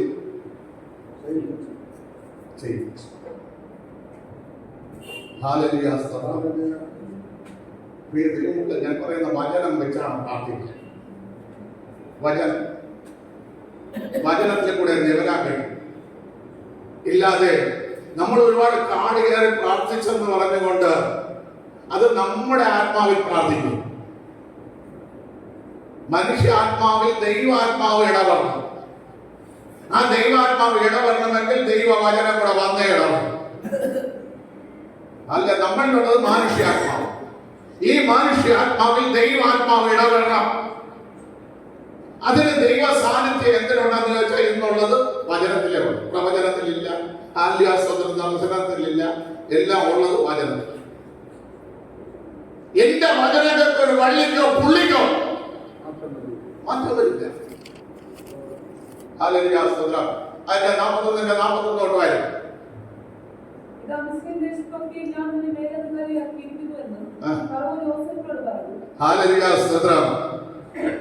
വാഗ്ദത്തം നിറവേറിയാണ്.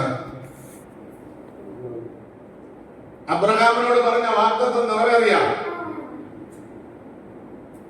ഇതാ മിസ്രൈമിലൊക്കെ നിന്നെ ഞാൻ മേലധികാരിയാക്കി നൽകിയിരിക്കുന്നു.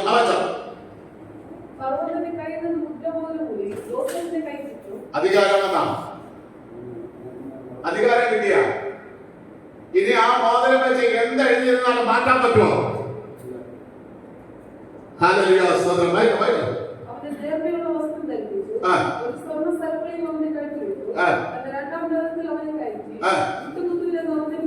എല്ലാവരും മുട്ടുകുത്താൻ. രാജാവ് വന്നാൽ എങ്ങനെ മുട്ടുകുത്തണം അതേപോലെ മുട്ടുകുത്തിക്കൊള്ളണം.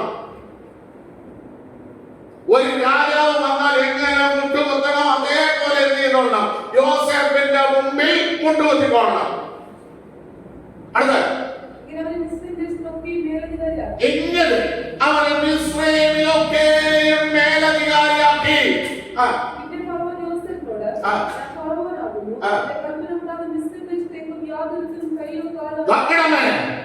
അടുത്ത അധികാരം, മോദനം കിട്ടിയിട്ട് അടുത്ത അധികാരം. നിന്റെ കൽപ്പനയില്ലാതെ ഒരുത്തൻ കയ്യോ കാലോ അനക്കില്ല. അടുത്ത സ്വപ്നഹേതുവെന്ന പേരിടും. മതി. ഇത് ഇത്രയും യോസേഫിന് കിട്ടിയത് എന്തുകൊണ്ട്?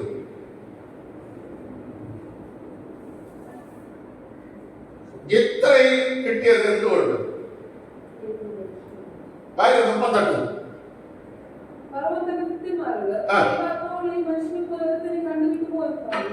ഇത്രയും പദവി കിട്ടിയത് എന്തുകൊണ്ട്? ദൈവാത്മാവിലൂടെ. അതാണ് ഗലാത്യലേഖനത്തിൽ എഴുതി വെച്ചത്. ഈ വാഗ്ദത്തം നമുക്ക് പ്രാപിക്കണമെങ്കിൽ ദൈവാത്മാവ് മാത്രം മതി.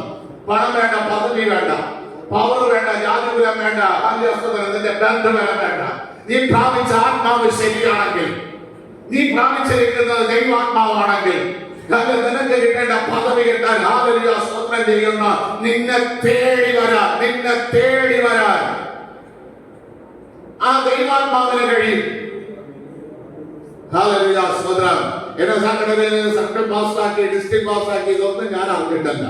സത്യമായിട്ട് ഞാൻ അറിഞ്ഞിട്ടില്ല. ഡിസ്ട്രിക്ട് പാസ്സാക്കിയത് ഞാൻ അറിഞ്ഞില്ല. സർക്കിൾ പാസ്സായത് ഞാൻ മാസികയിൽ കൂടെ അറിഞ്ഞതാണ്. ഇപ്പോ ആദ്യ സെൻട്രൽ കമ്മിറ്റിയിലെ ഇവാഞ്ചലിന്റെ ട്രഷറാക്കിയിട്ട് ഇതും ഞാൻ അറിഞ്ഞില്ല. വിളിച്ചിട്ട് പറയുകയാണ് ഞാൻ ആക്കിയിരിക്കണമെന്ന് പാസ് ചെയ്തിട്ടുണ്ടെന്ന്. ഞാൻ പറഞ്ഞു ഇതൊന്നും എനിക്ക് വേണ്ട. ഇത് ഒരു ഇപ്പോഴത്തെ ഞാൻ ഈ ഇടയ്ക്ക് ശമ്പളം വിളിച്ചിട്ട് പറഞ്ഞു രതീഷ് പാസ്റ്റർ സഭയില് ഞങ്ങളാണ് കൺവെൻഷൻ വെക്കുന്നത്, പാസ്റ്റർ പറഞ്ഞാൽ നമുക്കൊന്ന് കൂടി ആലോചിക്കാം. ഞാൻ പറഞ്ഞു എന്നെ വിട്. ഈ ഭൂമിയിലെ ഒരുത്തരും മാനിക്കണ്ട. ദൈവം മാനിച്ചാൽ തരേണ്ടതെല്ലാം ദൈവം കറക്റ്റായിട്ട് എന്ത് ചെയ്തിരിക്കും, തന്നിരിക്കും. ഹല്ലേലൂയ, സ്തോത്രം. യോസേഫിന് ദൈവാത്മാവിൽ കിട്ടിയ പദവിയായത്.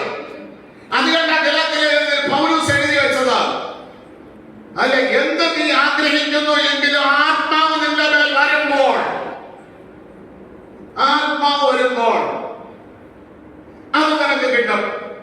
ഇനി ഞാൻ പറയാൻ ലൂക്കോസിന്റെ സുവിശേഷം നമുക്ക് എല്ലാവർക്കും അറിയാവുന്നതാണ് ധൂർത്തപുത്രന്റെ കേസ്.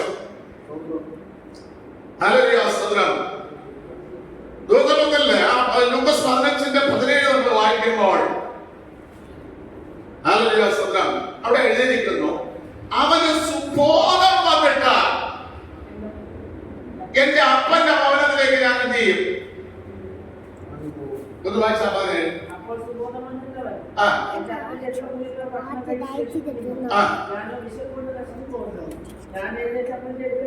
നോക്കണമേ, നമ്മളെ മക്കള് ദൈവസന്നിധിയിലെ ഈ വാക്യമാണ് പ്രാർത്ഥിക്കുക.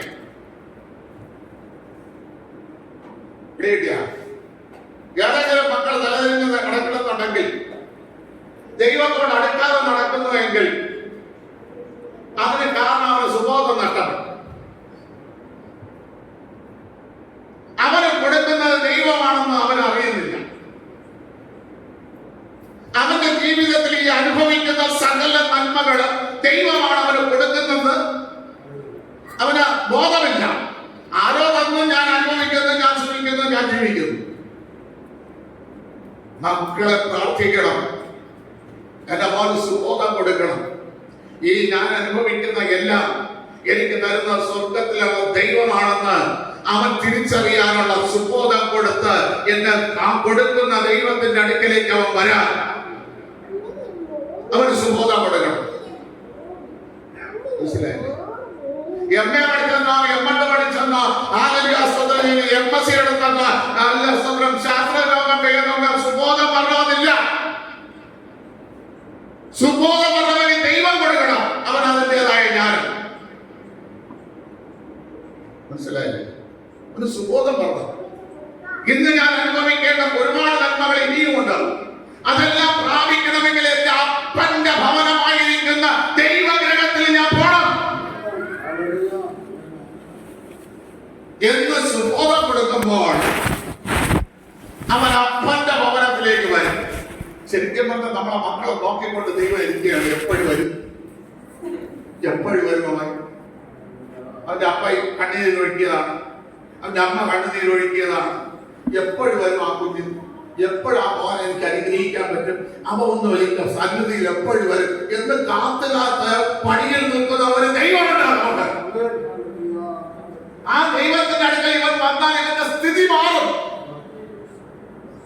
ആ ദൈവത്തിന്റെ അടുക്കൽ വന്നാൽ ഇവന്റെ അധികാരത്തിന്റെ പരിധി മാറും. അല്ലേ?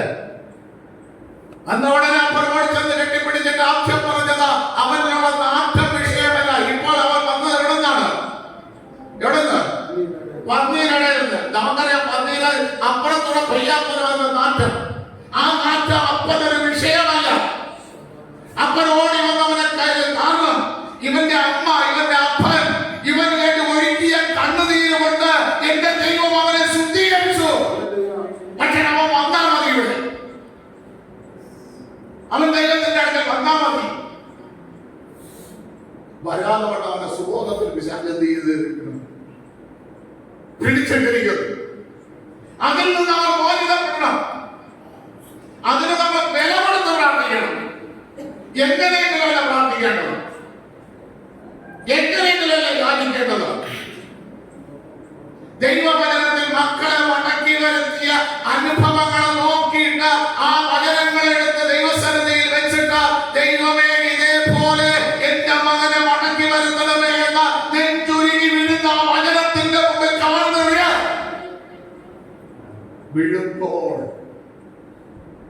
വീഴുമ്പോൾ ആ വചനക്രിയ ചെയ്യാൻ തുടങ്ങി.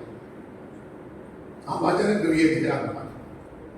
അവൻ അവിടെ വന്നു കഴിഞ്ഞപ്പോൾ ഹല്ലേലൂയ സ്തോത്രം, ഓടി വന്ന് കെട്ടിപ്പിടിച്ചത് മാത്രമല്ല, അവൻ പുതിയ നെൽത്തരമായ അങ്കി, പുതിയ ചെരുപ്പ്, മോതിരം ഇത്രയും കിട്ടിയിട്ട് അടുത്ത് അവന് വേണ്ടി ഒരു കാളെ അറുത്ത്, നോക്കണമേ, ഇതുവരെ കൂടെ നിന്ന് അപ്പനാണ് മൂത്ത മകത്തില്ല നെൽത്തരമായ അങ്കി കിട്ടിയ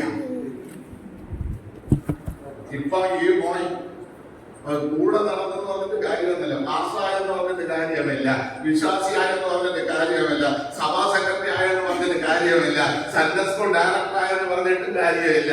സുബോധം കൂടെ വേണം. മനസ്സിലായ? ആ സുബോധം വന്നപ്പോൾ മറ്റവനെന്തില്ല, മൂത്തമ്മോനെ എന്റെ ഭാഷ മുന്നേ സുബോധം എല്ലാം ആക്കണം. വരുമ്പോ പാടുക, പമ്പെടുത്ത് കൊട്ടണം, അല്ലേ? വചന പ്രസംഗം ചെന്ന് സുബോധം മക്കളൊക്കണ്ട. എങ്കിപ്പോ സതീശന് സുബോധം വന്നില്ലേ? പിടി സതീശന് ലൂക്കോസിന്റെ സുവിശേഷത്തിൽ അധ്യായം എടുത്ത് ഇവിടത്തെ കൺവെൻഷൻ പ്രാസംഗികന്മാർ പ്രസംഗിക്കുന്നതിനേക്കാൾ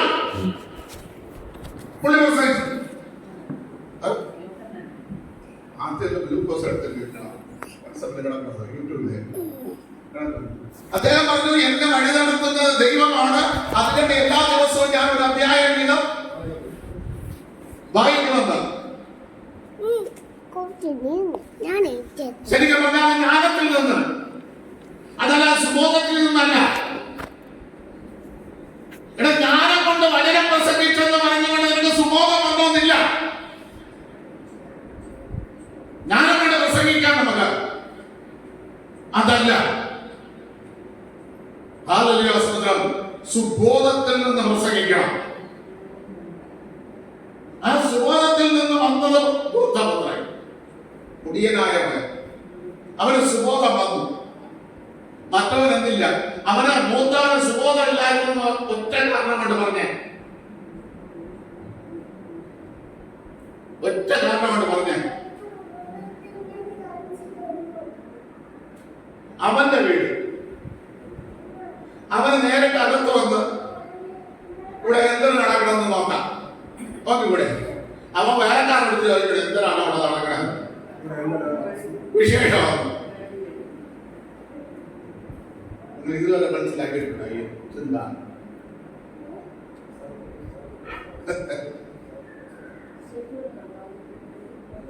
അപ്പൊ അത് അവന്റെ വീടാണ്. അവന്റെ വീടായിട്ട് അവൻ അംഗീകരിച്ചിട്ടുണ്ടോ? വേലക്കാരൻ്റെ അടുത്ത് ചോദിക്കുന്നത് ഇവിടെ എന്തിനാണ് നടക്കണത്. മറ്റവൻ ഇനി ഇതെല്ലാം എനിക്കുള്ളത് തന്നെ. അത് കഴിഞ്ഞ അവൻ വേലക്കാരന് അപ്പുറമായിട്ട് കിടക്കുകയാണ്. താന്തോത്തിയാണ്. അപ്പന്റെ മുമ്പിൽ മാത്രമാണ് അവൻ എന്ത് ചെയ്യുന്നത്, നേരെ നിൽക്കണം. ബാക്കി അവൻ ദൂർത്തമസുരക്കാരൻ ഭക്ഷണമാണ്. ഞാൻ ഇതൊക്കെ വായിച്ച് മനസ്സിലാക്കുന്നതാണ് പല ദേവദാസന്മാരുടെയും ശുശ്രൂഷകളിൽ ഇത് കുഴപ്പങ്ങളുണ്ടെന്ന് പറയും. അവൻ സുബോധത്തിൽ വന്നപ്പോൾ അപ്പനറിയാൻ കൊടുക്കേണ്ടത് ഇവന് കൊടുക്കണം. മാനസാന്തരം കൊണ്ടുവന്നിരിക്കുകയാണ്. മാനസാന്തരപ്പെട്ട് വന്നവന് എന്ത് കൊടുക്കണമെന്ന് ദൈവത്തിനറിയാം. അത് കൊടുത്തു. മാനസാന്തരപ്പെടാതെ ഇവിടെ കിടന്നെന്ന് പറഞ്ഞാൽ അവന് കിട്ടണമെന്നില്ല. മാനസാന്തരപ്പെടാതെ വീട്ടിനകത്ത് എത്ര ദിവസം കിടന്നാൽ അവിടെ കിടന്നോ? ഇന്ന് ധന്യാസ്വന്തം ചെയ്യുന്ന ഞാൻ കഴിഞ്ഞ പ്രസംഗിക്കാൻ പോയിടത്ത് പറഞ്ഞു 38 വർഷം പക്ഷപാതം പിടിച്ച കിടന്നവൻ കിടന്നോ എന്നതിനെ കുറിച്ച് പ്രസംഗിച്ചു. പ്രസംഗിക്കുമ്പോൾ എന്തുകൊണ്ട് അവൻ 38 വർഷം കിടന്നു എന്ന് ചോദിച്ചു. 38 വർഷം വേറെ എവിടെയെങ്കിലും ആരെങ്കിലും കിടന്നിട്ടുണ്ടോ എന്ന് ചോദിച്ചു. അപ്പൊ ഒരു മണക്കാട് സ്കൂളിലെ ടീച്ചർ ഉണ്ടായി. അദ്ദേഹം പറഞ്ഞു ഒരിടത്തും അങ്ങനെ കിടന്നിട്ടില്ല. 38 വർഷം വേറെ ഒരിടത്തും അങ്ങനെ ഒരു സംഖ്യ വേദപുസ്തകത്തില് ഇല്ല. ഞാൻ പറഞ്ഞ ആവർത്തന പുസ്തകം 2-ാം അധ്യായം 14-ാം വാക്യം വായിക്കാമോ?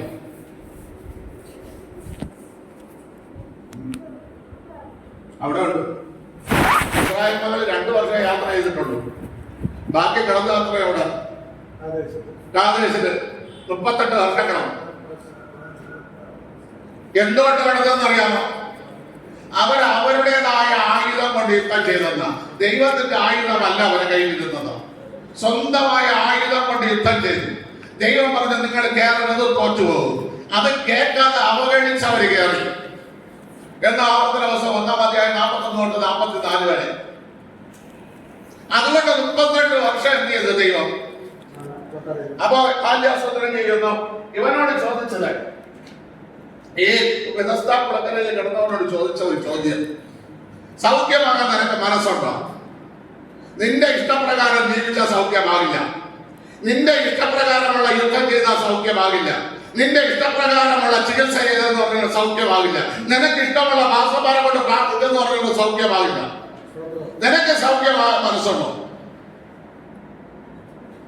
ഞാൻ സൗഖ്യമാക്കാം. പിന്നീട് എന്താ കർത്താവ് അവനോട് പറഞ്ഞത്? അവനെ കണ്ടപ്പോഴും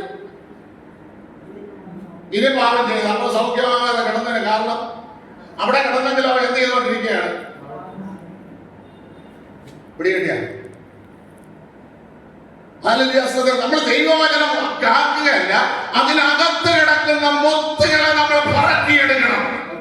അത് നമ്മുടെ ജീവിതത്തിൽ വരാതെ വേണം. ആ പ്രവൃത്തി നമ്മളിൽ തുടരാതെ വേണം.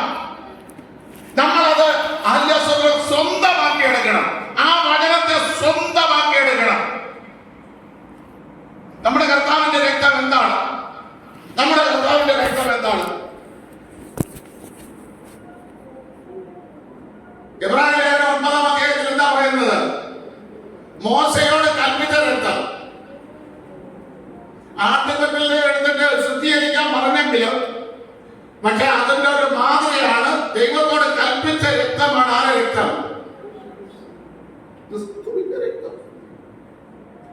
ആ രക്തം കൊണ്ട് സകലതും ശുദ്ധീകരിച്ചു. അപ്പൊ ആ രക്തം കൊണ്ട് നമ്മളെ മാത്രമല്ല, നമ്മളെ വീട്ടിനകത്തുള്ള മക്കളെയും മരുമക്കളെയും ചെറുകുഞ്ഞുങ്ങളെയും എല്ലാം ശുദ്ധീകരിക്കാൻ കഴിയുന്ന രക്തമാണ് നമ്മൾ ഭക്ഷിക്കുന്നത്. അങ്ങനെയാണെങ്കിൽ ആ രക്തം പാനം ചെയ്യുന്ന നമുക്ക് ചില അധികാരങ്ങളുണ്ട്. ആ അധികാരം ദൈവവചനം വെച്ചത് നമ്മൾ എന്ത് ചെയ്യണം? ഇനിയും മക്കൾക്ക് വേണ്ടി പ്രാർത്ഥിക്കാൻ ഞാൻ പറഞ്ഞുതരാം. 6:18 വാക്യം.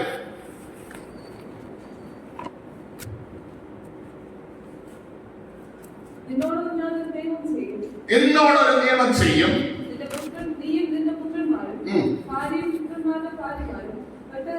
നോക്കണം, നോഹയോട് ചെയ്ത നിയമം എന്താണ്?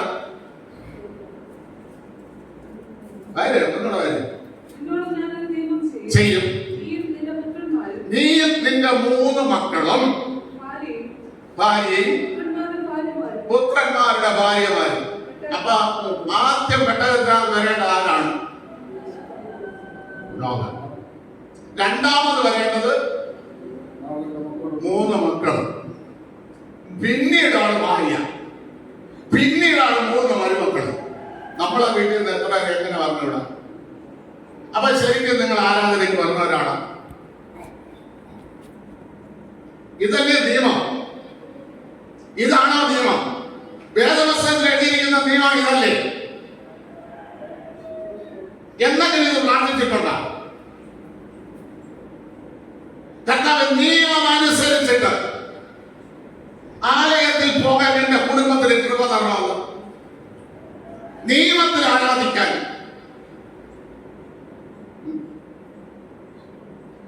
ദൈവത്തോട് യാചിച്ചിട്ടുണ്ട്.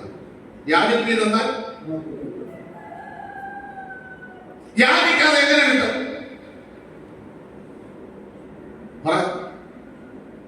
യാചിക്കാതെ എങ്ങനെ കിട്ടും? എന്ന് നമ്മളിപ്പോഴല്ലേ ഈ വചനം കണ്ടത് അല്ലേ? എത്ര വട്ടം നിന്ന് വായിച്ചിട്ടുണ്ട് വചനം? വായിച്ചിട്ടില്ലേ? എത്ര പ്രാവശ്യം?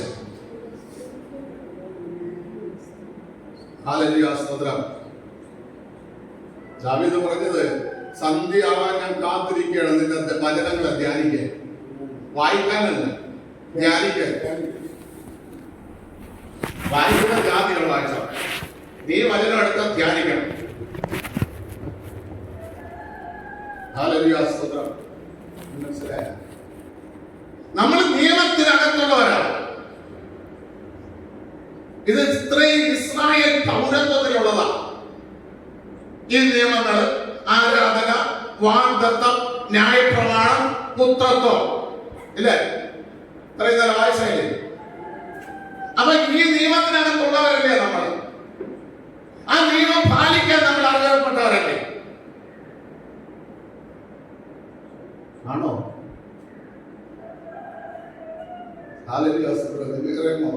പൗലോസ് ഒരു കാര്യം വ്യക്തമായിട്ട് പറഞ്ഞിട്ടുണ്ട്. റോമാലേഖനം 8 എന്താ പറഞ്ഞത്? എന്താ പറഞ്ഞത്? റോമാലേഖനം 8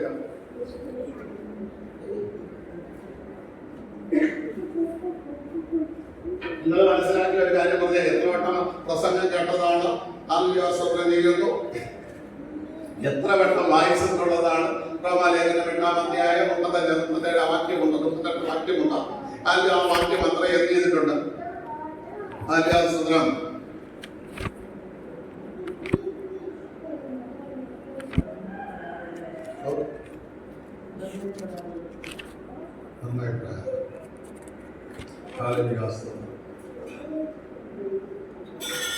ഇത്രയും പ്രാപിക്കുന്നവർക്കും പ്രാർത്ഥിക്കുന്നുണ്ട്. 8:26 വായിച്ചു.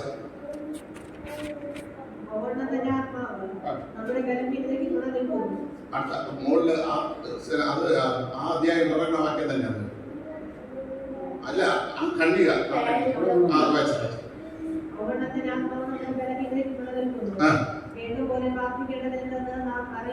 നോക്കണമേ. ഇത്രയും പ്രാർത്ഥിച്ചിട്ട് അവിടെ ചെന്നേരി എങ്ങനെ പ്രാർത്ഥിക്കണമെന്ന് നമുക്കറിയില്ല. പ്രാർത്ഥിക്കാൻ ദൈവം പഠിക്കും. അപ്പോഴും നമ്മുടെ മനസ്സിനകത്ത് ദൈവം തന്നെ. ഞാനിവിടെ വന്നതെന്ന് കണ്ടി 3/4 മണിക്കൂർ പ്രാർത്ഥിച്ചു. സത്യമായിട്ട് ഞാൻ എന്തിനാണ് പ്രാർത്ഥിക്കണമെന്ന് എഴുതി തയ്യാറാക്കിയൊന്നുമല്ല വന്നത്. ഇവിടെ വന്നു തന്നു, പ്രാർത്ഥിക്കാൻ ദൈവം പറഞ്ഞു, ഞാൻ പ്രാർത്ഥിച്ചു. ഈ ധൈര്യത്തിലാണ് ഞാൻ പറയുന്നത്. അടുത്ത ഉപവാസ പ്രാർത്ഥനയിൽ രാവിലെ 10 മണി തൊട്ട് 5 മണി വരെ നമുക്ക് പ്രാർത്ഥിക്കാം. എന്ത് പ്രാർത്ഥിക്കണമെന്ന്, എങ്ങനെ പ്രാർത്ഥിക്കണമെന്ന് പരിശുദ്ധാത്മാവ് ഓരോ വിഷയം പ്രാർത്ഥിച്ചു കഴിയുമ്പോഴും അടുത്ത വിഷയം തരും. ഇന്നതുപോലെ പ്രാർത്ഥിക്കും, ഇന്നതുപോലെ പ്രാർത്ഥിക്കും, ഇന്നതുപോലെ പ്രാർത്ഥിക്കണം. അല്ലാതെ നമ്മളുടെ ഡയറക്ഷനിലല്ല പ്രാർത്ഥിക്കേണ്ടത്. നമ്മൾ കേട്ട് പഠിച്ചും അല്ല കണ്ടു പഠിച്ചും നമ്മുടെ ഇഷ്ടപ്രകാരമുള്ള ചില പ്രാർത്ഥനകൾ പഠിച്ചു വെച്ചിട്ടുണ്ട്. അത് ആത്മാവിന്റെ പ്രാർത്ഥനയല്ല. ആത്മാവിന്റെ പ്രാർത്ഥന പ്രാർത്ഥിക്കണം. ഇന്നലെ നമ്മള് എത്ര അധ്യായം പ്രാർത്ഥിച്ചു നിർത്തി?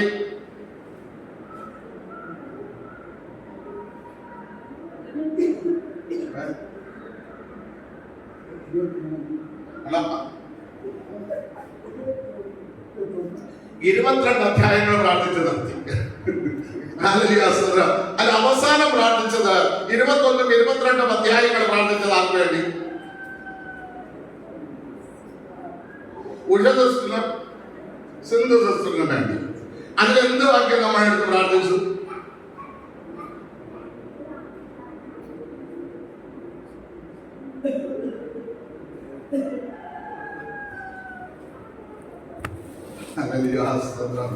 അവരിന്ന് നേരിടുന്ന വിഷയങ്ങളിൽ ഒരു ഉത്സവം, ഒരു വിരുന്ന് കഴിക്കാൻ തക്കവണ്ണമുള്ള എല്ലാ സാഹചര്യങ്ങളും ഒരുക്കി കൊടുക്കണം.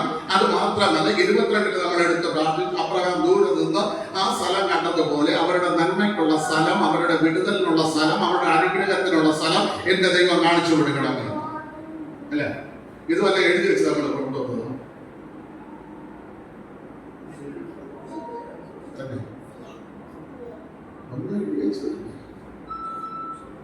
അത് എടുത്തു വന്നപ്പോ അവരെ ജീവിതത്തിലുള്ള വചനം തന്നെയാണ് വന്നത്. അതിൽ വ്യത്യാസമൊന്നും വേണ്ട.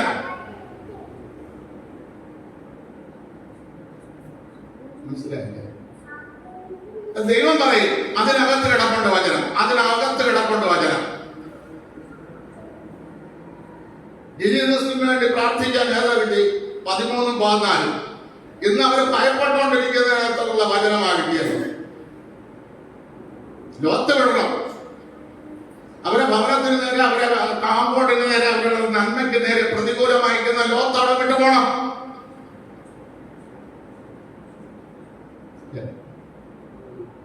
ദൈവത്തിനറിയാം ഏത് വചനം വെച്ച് ആർക്ക് വേണ്ടി എങ്ങനെ പ്രാർത്ഥിക്കണോ അത് ദൈവം പറഞ്ഞു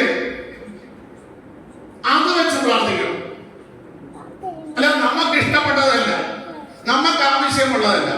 അടുത്തായത് അറിയുന്നില്ലല്ലോ. എടാ ആര് പക്ഷപാതം ചെയ്യും? അല്ലാതെ ഞാനല്ല. രാജവണ്ണം പ്രാർത്ഥിച്ച രാജവണ്ണല്ല. രാജവണ്ണത്തിൽ ദൈവം കൊടുത്തിരിക്കുന്നത് ആത്മാവ് കൊണ്ട് പ്രാർത്ഥിക്കണം. കാരാഗ്രഹത്തിൽ കിടന്ന പൗലോസിന്റെ ശീലാസിന്റെയും ചങ്ങല അഴിയാൻ പൗലോസ് പറഞ്ഞതാണ്, ഞാൻ ആത്മാവ് കൊണ്ട് പ്രാർത്ഥിച്ചു. അവിടെ നിന്നും എനിക്ക് ആത്മാവുണ്ട്. അവര് ശ്രദ്ധിച്ചോണ്ടിരുന്നത് ഞാൻ എന്താണ് പ്രാർത്ഥിക്കുന്നത് അവർക്ക് പിടികിട്ടില്ല. അതുകൊണ്ട് പൗലോസ് ആത്മാവ് കൊണ്ട് ഞാൻ പ്രാർത്ഥിക്കും, ബുദ്ധി കൊണ്ട് പ്രാർത്ഥിക്കും. ആത്മാവ് കൊണ്ട് പ്രാർത്ഥിച്ചപ്പോൾ അതിന്റെ അടിസ്ഥാനം കുലുക്കി. അതിന്റെ ചങ്ങലകൾ മുഴുവൻ പേരുടെ അഴിഞ്ഞു വീഴുന്നു. അത് മാത്രമല്ല, സദാചാരം വന്നിട്ട് അവർ രക്ഷപ്പെട്ടു എന്ന് ഊഹിച്ചു. വാളെടുത്ത് സ്വയം മരിക്കാൻ തയ്യാറായി. അവരെ രക്ഷിക്കാൻ പൗലോസ് ഉണ്ടായി. നിന്നെ ആര് കാരാഗ്രഹത്തിലേക്ക് സൂക്ഷിക്കുന്ന അവന്റെ ആദ്യ മരണവിളി നിനക്ക് കേൾക്കാൻ പറ്റും. ആത്മാവിൽ പ്രാർത്ഥിക്കണം. ഹല്ലേലൂയ, സ്തോത്രം. അപ്പൊ നമ്മുടെ പ്രാർത്ഥനകൾ ഒരു ദൃഷ്ടാന്തമായ കർത്താവ് നമുക്ക് കാണിച്ചു തന്നു ഇല്ലേ? ഹല്ലേലൂയ, സ്തോത്രം. കർത്താവ് ഗെത്സമനത്തോട് മത്തായി 20:19 വാക്യങ്ങൾ ഒരിക്കൽ വായിച്ചു നമുക്ക് നോക്കാം. ഹല്ലേലൂയ, ഹല്ലേലൂയ, സ്തോത്രം. വായിച്ചോ 26:38. എന്റെ ഉള്ളം മരണവേദന പോലെ അതിദുഃഖിതമായിരിക്കുന്നു. ഇവിടെ താമസിച്ച് എന്നോടുകൂടെ ഉണർന്നിരിപ്പീൻ എന്ന് അവരോട് പറഞ്ഞു. പിന്നെ അവൻ അല്പം മുമ്പോട്ട് പോയി. നോക്കണമേ, ഇവരോട് ഇരുന്നാൽ ഇവർ ഉറങ്ങി, ഞാൻ ഉറങ്ങും. വിഷയത്തിന് പ്രാർത്ഥിക്കാനും പറ്റില്ല. സത്യമായിട്ട് ഒറ്റയ്ക്ക് നമ്മൾ ദൈവമായിട്ട് ബന്ധപ്പെടുന്നതാണ് ദൈവത്തിന് ഇഷ്ടം. മനസ്സിലായില്ലേ? കർത്താവ് കുറച്ചുകൂടെ മുമ്പോട്ട് പോയി. കമഴ്ന്ന് വീഴുന്ന ആവേശം നോക്കണമേ. ഇവരുടെ പറഞ്ഞത് എന്താണ്? ഉണർന്നിരുന്ന പ്രാർത്ഥിക്കാൻ വിഷയം പറഞ്ഞോ?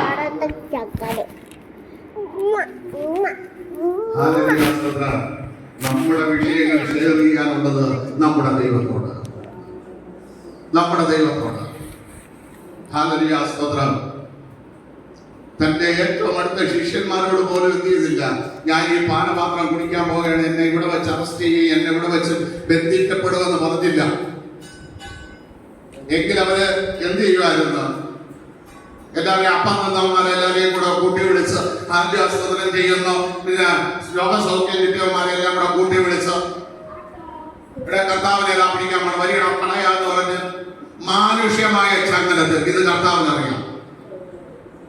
അങ്ങനത്തെ രക്ഷപ്പെടാൻ എനിക്ക് വേണ്ട. പിതാവിന് ഇഷ്ടമാണെങ്കിൽ ഞാൻ ഈ പാനപാത്രം കുടിക്കും. പിതാവിന് ഇഷ്ടമില്ലെങ്കിൽ എന്റെ കർത്താവ്, എന്റെ പിതാവ് എന്നെ നിന്ന് ഇത് മാറ്റിത്തരും. അതാ പിലാത്തോസ് ചോദിച്ചു, അന്ത്യസ്വതന്ത്രം ചെയ്യുന്നു, നീ എന്നോട് സംസാരിക്കുന്നില്ലേ? നിന്നെ പിടിപ്പിക്കാനും നിന്നെ ശിക്ഷിക്കാനും എനിക്ക് അധികാരമുണ്ട്. കർത്താവ് എന്താ പറഞ്ഞത്? ഉയരത്തിൽ നിന്ന് കിട്ടിയ അധികാരം കൊണ്ടാണ് നീ എന്നെ ഇപ്പോൾ നടത്തിയിരിക്കുന്നത്. ഞാൻ സമ്മതിച്ചു പിതാവിനോട്, ഈ പാനപാത്രം ഞാൻ എന്ത് ചെയ്തോളാം, കുടിച്ചുകൊള്ളാം. അങ്ങയുടെ ഇഷ്ടമാണെന്ന് എനിക്ക് മനസ്സിലായി, ഞാനിത് കുടിച്ചുകൊള്ളാം എന്ന് പിതാവിനോട് സമ്മതം കൊടുത്തു. ആ സമ്മതമാണ് ഞാൻ നിന്റെ മുമ്പിൽ നിൽക്കുന്നത്. പ്രിയ ദൈവമക്കളെ, ഹല്ലേലൂയ, പിതാവ് അറിയാതെ നമ്മുടെ ജീവിതത്തിൽ ഒന്നും വരുന്നില്ല. ഒരു കഷ്ടതയും വരുന്നില്ല, ഒരു വേദനയും വരുന്നില്ല. ഒരു കണ്ണുനീരും വരുന്നില്ല, ഒരു ഹൃദയ ഭാരവും വരുന്നില്ല. പിതാവ് അറിഞ്ഞിട്ട ആ പിതാവിന്റെ മുമ്പിൽ കമഴ്ന്നു വീട്. ഇതെന്റെ കർത്താവ് കാണിച്ചതിന്റെ ഒരു ദൃഷ്ടാന്തമാണ്.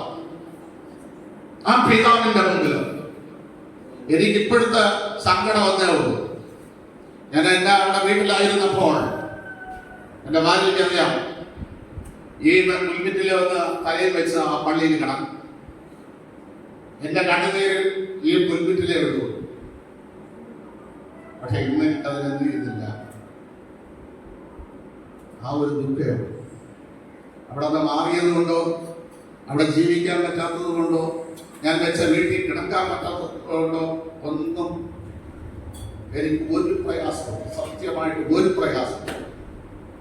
ഇനി എനിക്ക് അവിടെ ആരെയും കാണണമെന്നുള്ള ആഗ്രഹവുമില്ല. പലപ്പോഴും ഞാൻ ചിന്തിക്കും, രാവിലെ എഴുതിവിടെ വന്ന് കുറെ നേരം കിടക്കണമെന്ന് കഴിയുന്നില്ല. പലപ്പോഴും അവരുടെ അടുത്ത് പറയുന്നുണ്ട്, നാളെ രാവിലെ പള്ളിയിൽ പോയി പുൽപ്പറ്റില് എനിക്ക് കുറച്ചു നേരം ഇരുന്ന് കരഞ്ഞ് പ്രാർത്ഥിക്കണം. പക്ഷേ ഞാൻ തന്നെ എഴുതിക്കുന്നത് തൈറോയിഡിൽ 150 ഗ്രാം ഗുളിക പിടിക്കിട്ട് എഴുതിക്കുന്നത് 8:30 മണിയാണ്. പക്ഷെ അവിടെയാണെങ്കിൽ അതിന്റെ ഒരു തടസ്സവും മനസ്സിലായ. എന്റെ പിതാവിന്റെ അടുത്ത് ഞാൻ കടന്നു വിഷയം കേൾക്കാം, ആരോടും പറയില്ല. ഇവിടെ കിടന്നിട്ട് തല ഇവിടെ വയ്ക്കും, കരയും. എന്റെ കണ്ണുനീര് വീഴാത്ത ഒരു സ്ഥലം ആ പുൽപ്പറ്റിലില്ല. മനസ്സിലായ. അതിൽ നിന്നാണ് ഞാൻ വിജയം പ്രാപിച്ചിട്ടുള്ളത്. ഇവിടെ മനുഷ്യരോട് പറയാതിരിക്കുക, നമ്മുടെ കർത്താവ് നമുക്കൊരു മാതൃക കാണിച്ചു തന്നിട്ട് പോയി. ആ മാതൃക നമ്മൾ പിന്തുടരാം. നമ്മൾ ജയിക്കും. ഏത് പ്രതികൂലത്തിൽ നിന്നും ജയിക്കും. ഏത് പ്രതിസന്ധിയെയും ചാടി പോകാനുള്ള ബലം കർത്താവ് നമുക്ക് തരും. ഏത് പടക്കൂട്ടത്തിന്റെ നേരെ പാഞ്ഞു ചെല്ലാനും ദൈവം നമുക്ക് ശക്തി തരും. നമ്മളെ തകർത്തിട്ട് ഒരു ശക്തിയും മുന്നോട്ട് പോകില്ല. മുമ്പോട്ട് പോകണമെങ്കിൽ എന്റെ പിതാവിന്റെ അനുവാദം വേണം. ആ പിതാവിന്റെ മുമ്പിൽ ഒന്ന് കമഴ്ന്ന് വീഴാൻ നീ തയ്യാറാണെങ്കിൽ ഈ ഉപവാസ പ്രാർത്ഥന നിന്റെ ജീവിതത്തിൽ വിടുതല. നീ ആഗ്രഹിക്കുന്ന കാര്യം, നിന്റെ മുമ്പോട്ട് പോകുന്ന വഴി നടന്നിട്ടുണ്ടെങ്കിൽ പറ, വിഭജിച്ച ദൈവമാണെന്ന്. അവരെ പ്രതീക്ഷിക്കാതെ അവരുടെ മനസ്സിൽ തോന്നാത്ത ഒരു വഴി തുറന്നു കൊടുത്ത ദൈവമാണ്. തുറന്നു കൊടുത്ത ദൈവമാണ്. ലൂക്കോസ് 5-ന്റെ 12-ാം വാക്യം ഒന്ന് വായിച്ചു. ലൂക്കോസ് 5-ന്റെ 12.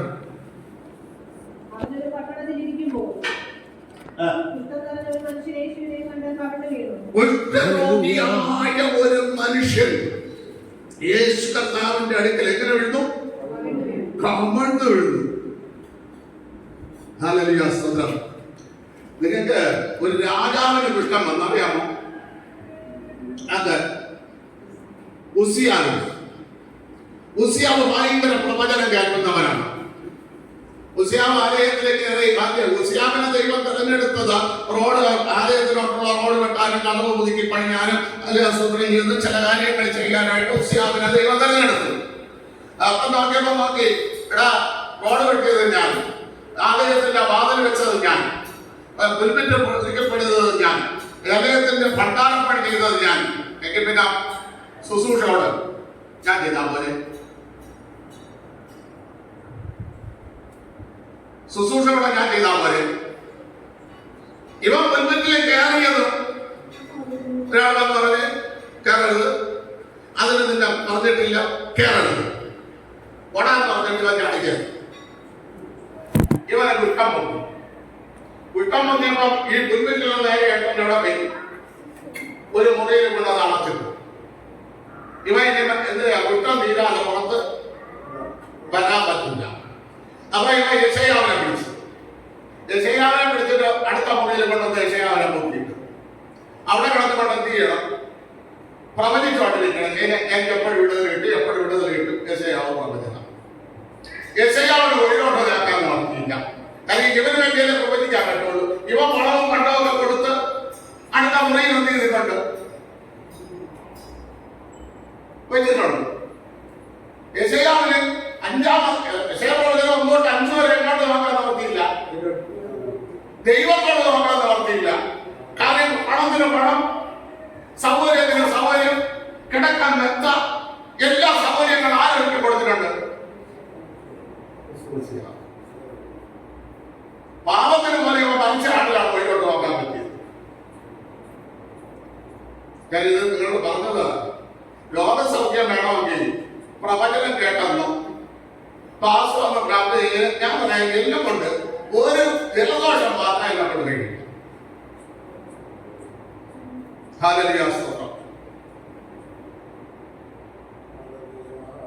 ഇവിടെ കുഷ്ഠരോഗിക്ക് മനസ്സിലായി ഞാൻ കിടക്കാൻ പോകേണ്ടത് പ്രത്യേകമാണ്. അങ്ങനെ എന്നെ ഒറ്റപ്പെടുത്താതെ, എന്നെ നിരാശപ്പെടുത്താതെ, എന്നെ അശുദ്ധമെന്ന് എണ്ണാത്ത ഒരുവനുണ്ട്, ഒരു വ്യക്തിയുണ്ട്. ആ വ്യക്തിയുടെ മുമ്പിൽ അവർ കമഴ്ന്നു വീണു. ഇവിടെ രോഗസൗഖ്യം വേണമെങ്കിൽ അങ്ങനെ ചെയ്യണം. മനസ്സിലായില്ലേ? അല്ല, എത്ര ശരീരം കുറ്റം പിടിച്ചതുപോലെ ആയാലും നീ അശുദ്ധനാണ്, മാറി നില്ലടാ എന്ന് പറയാതെ ഏത് കുഷ്ഠരോഗിയും സ്വീകരിക്കുന്ന, ഏത് എഴുതിയ തള്ളിയവനെയും മാറോട് ചേർക്കുന്ന ഒരുവൻ ഈ ലോകത്തിൽ വന്നിട്ടുണ്ട്. അവന്റെ കാൽച്ചുവട്ടിൽ വീഴാൻ നീ തയ്യാറാണെങ്കിൽ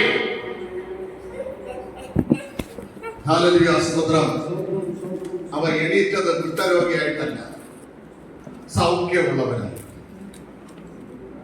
ഇതാ കർത്താവ് കാണിച്ചിട്ട് പോയ മാതൃക. ദൃഷ്ടാന്തം. നമ്മളെല്ലാവരും പറയുന്നത് ഒരു പാദ ശുശ്രൂഷ മാത്രം എന്ത് ചെയ്യുന്നുണ്ട്,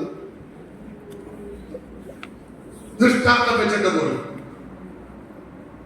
ഒരുപാട് കാര്യങ്ങളിൽ നമ്മുടെ കർത്താവ് ദൃഷ്ടാന്തം വെച്ചു. ആ കാര്യങ്ങളെ നമ്മൾ പ്രമാണിക്കാൻ തയ്യാറാകണം. അപ്പോൾ ദാനിയേൽ നിവർന്നതുപോലെ നമുക്ക് നിവരാൻ കഴിയും, നമുക്ക് നോന്നു നിൽക്കാൻ കഴിയും വചനത്താൽ. ഇന്ന് പകൽക്കാലം ഹല്ലേലൂയ സ്തോത്രം ചെയ്യുന്നു. നിങ്ങൾ ആ നിലവാരത്തിൽ സത്യമായിട്ട് ഇന്ന് ഞാൻ ശുശ്രൂഷിക്കാൻ വേണ്ടി തിരഞ്ഞെടുത്ത ഒരു വേദഭാഗവും ശുശ്രൂഷിച്ചിട്ടില്ല. ഒരൊറ്റ വേദഭാഗം ശുശ്രൂഷിച്ചു. എന്റെ കർത്താവ് എന്ത് പറയാൻ പറഞ്ഞോ അത് മാത്രമാണ് ഞാൻ ശുശ്രൂഷിച്ചത്. ഈ പകൽക്കാലം ആ ദൈവാത്മാവിന് കീഴടങ്ങി, ആ ദൈവാത്മാവിന് മുമ്പിൽ സമ്മതിച്ചു കൊടുത്തു. കർത്താവേ, ഈ ബലഹീനത എനിക്കുണ്ട്. ഇന്ന് പകൽക്കാലം ഞാനിതാ അങ്ങയുടെ പാദത്തിൽ കമഴ്ന്നു വീഴുകയാണ്. വീഴുന്ന എന്റെ വിഷയത്തിന് ഒരു പരിഹാരം തന്ന എന്റെ ഈ ഉപവാസ പ്രാർത്ഥന തിരുമേശ ഞാൻ അനുഭവിക്കുമ്പോൾ, എന്റെ അങ്ങയുടെ രക്തം ഞാൻ കുടിക്കുമ്പോൾ എന്നെ പൂർണ്ണമായിട്ട് ശുദ്ധീകരിക്കണം. എന്റെ ഉച്ചതല മുതൽ ഉള്ളക്കാൽ വരെ ദൈവിക ശക്തിയിൽ ഞാൻ നിറയണം. രണ്ട്, ഹല്ലേലൂയ സ്തോത്രം ചെയ്യുന്ന എന്നെ ഒരു സാക്ഷിയാണ്. ഞാൻ അനുഭവിക്കുന്ന പ്രതികൂലങ്ങളിൽ നിന്ന് എന്നെ വിടുവിച്ചു. ഇന്നത്തെ എന്റെ കണ്ണുനീര് മാറ്റി. പിറവിയിലെ കുരുടനായിരുന്നവൻ അല്ല, അവനെ നോക്കിക്കൊണ്ട് പലരും ചോദിച്ചു, ഇന്നലെ വരെ ഭിക്ഷ യാചിച്ചു കൊണ്ടിരുന്നവനല്ലേ അവനെന്നാണ്. ഹല്ലേലൂയ സ്തോത്രം. അവൻ തിരിച്ചു പറഞ്ഞ ഒരു മറുപടിയുണ്ട്, പാപികളുടെ പ്രാർത്ഥന ദൈവം കേൾക്കുന്നില്ല, നിത്യ ദിവസവും ദൈവത്തിന്റെ ഇഷ്ടം ചെയ്യുന്നവന്റെ പ്രാർത്ഥന ദൈവം കേൾക്കുന്നു എന്ന സാക്ഷ്യം. ഇവർ ദൈവ ഇഷ്ടം ചെയ്യാൻ തുടങ്ങിയതുകൊണ്ട് ഇവരുടെ പ്രാർത്ഥന ദൈവം കേട്ടു, അവരുടെ വിഷയങ്ങൾക്ക് ദൈവം മറുപടി കൊടുത്തു എന്ന ദേശക്കാർ പറയാൻ തക്കവണ്ണം എന്നെ ഒരു സാക്ഷിയാണ്, എന്നെ ഒരു സാക്ഷിയാണ്. നിങ്ങൾക്കറിയാമോ, ഒരു വചനം കൂടെ നിങ്ങൾക്ക് പറഞ്ഞുതരാം. ആവർത്തന പുസ്തകം 6-ാമത്തെ വാക്യം ഒന്ന് വായിച്ചേ.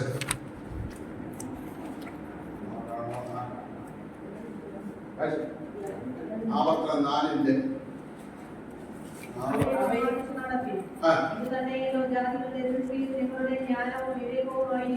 കേട്ടാ. ദൈവവചനം പ്രമാണിച്ച് നടക്കുന്ന ഒരു വ്യക്തിയെ നോക്കി ആൾക്കാർ പറയുന്നത് എന്താ? ഇവർ ജ്ഞാനമുള്ളവർ, വിവേകമുള്ളവർ.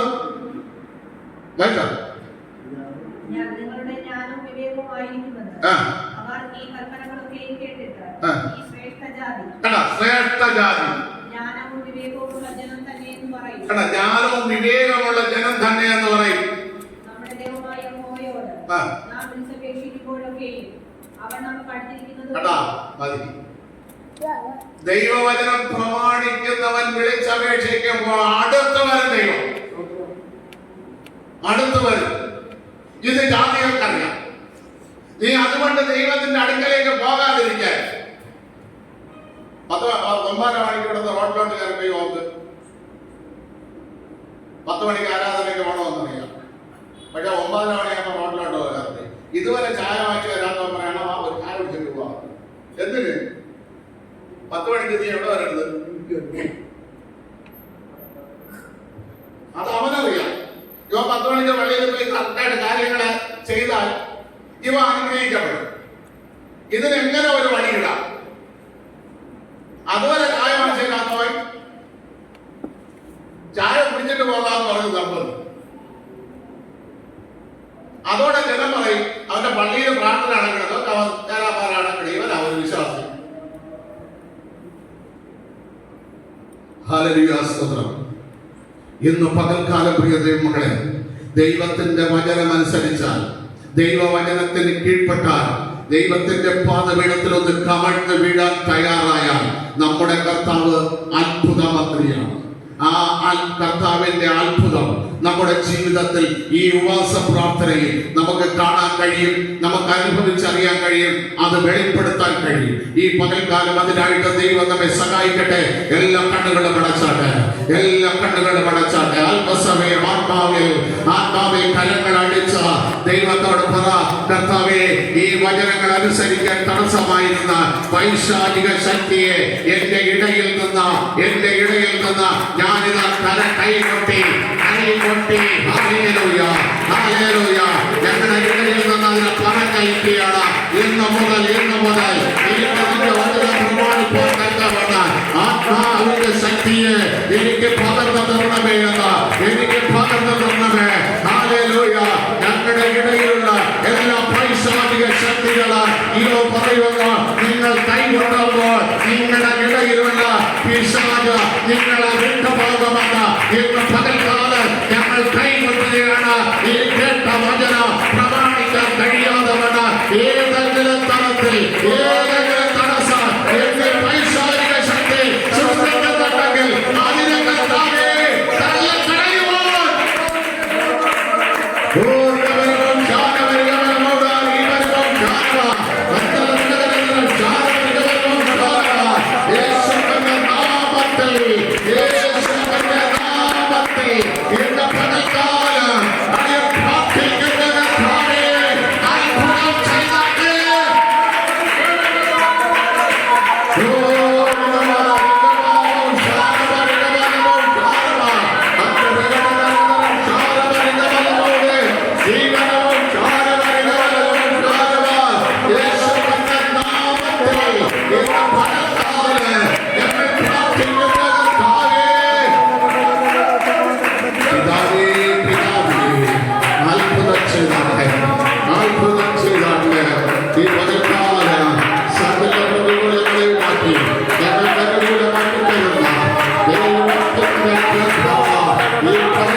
അതീവ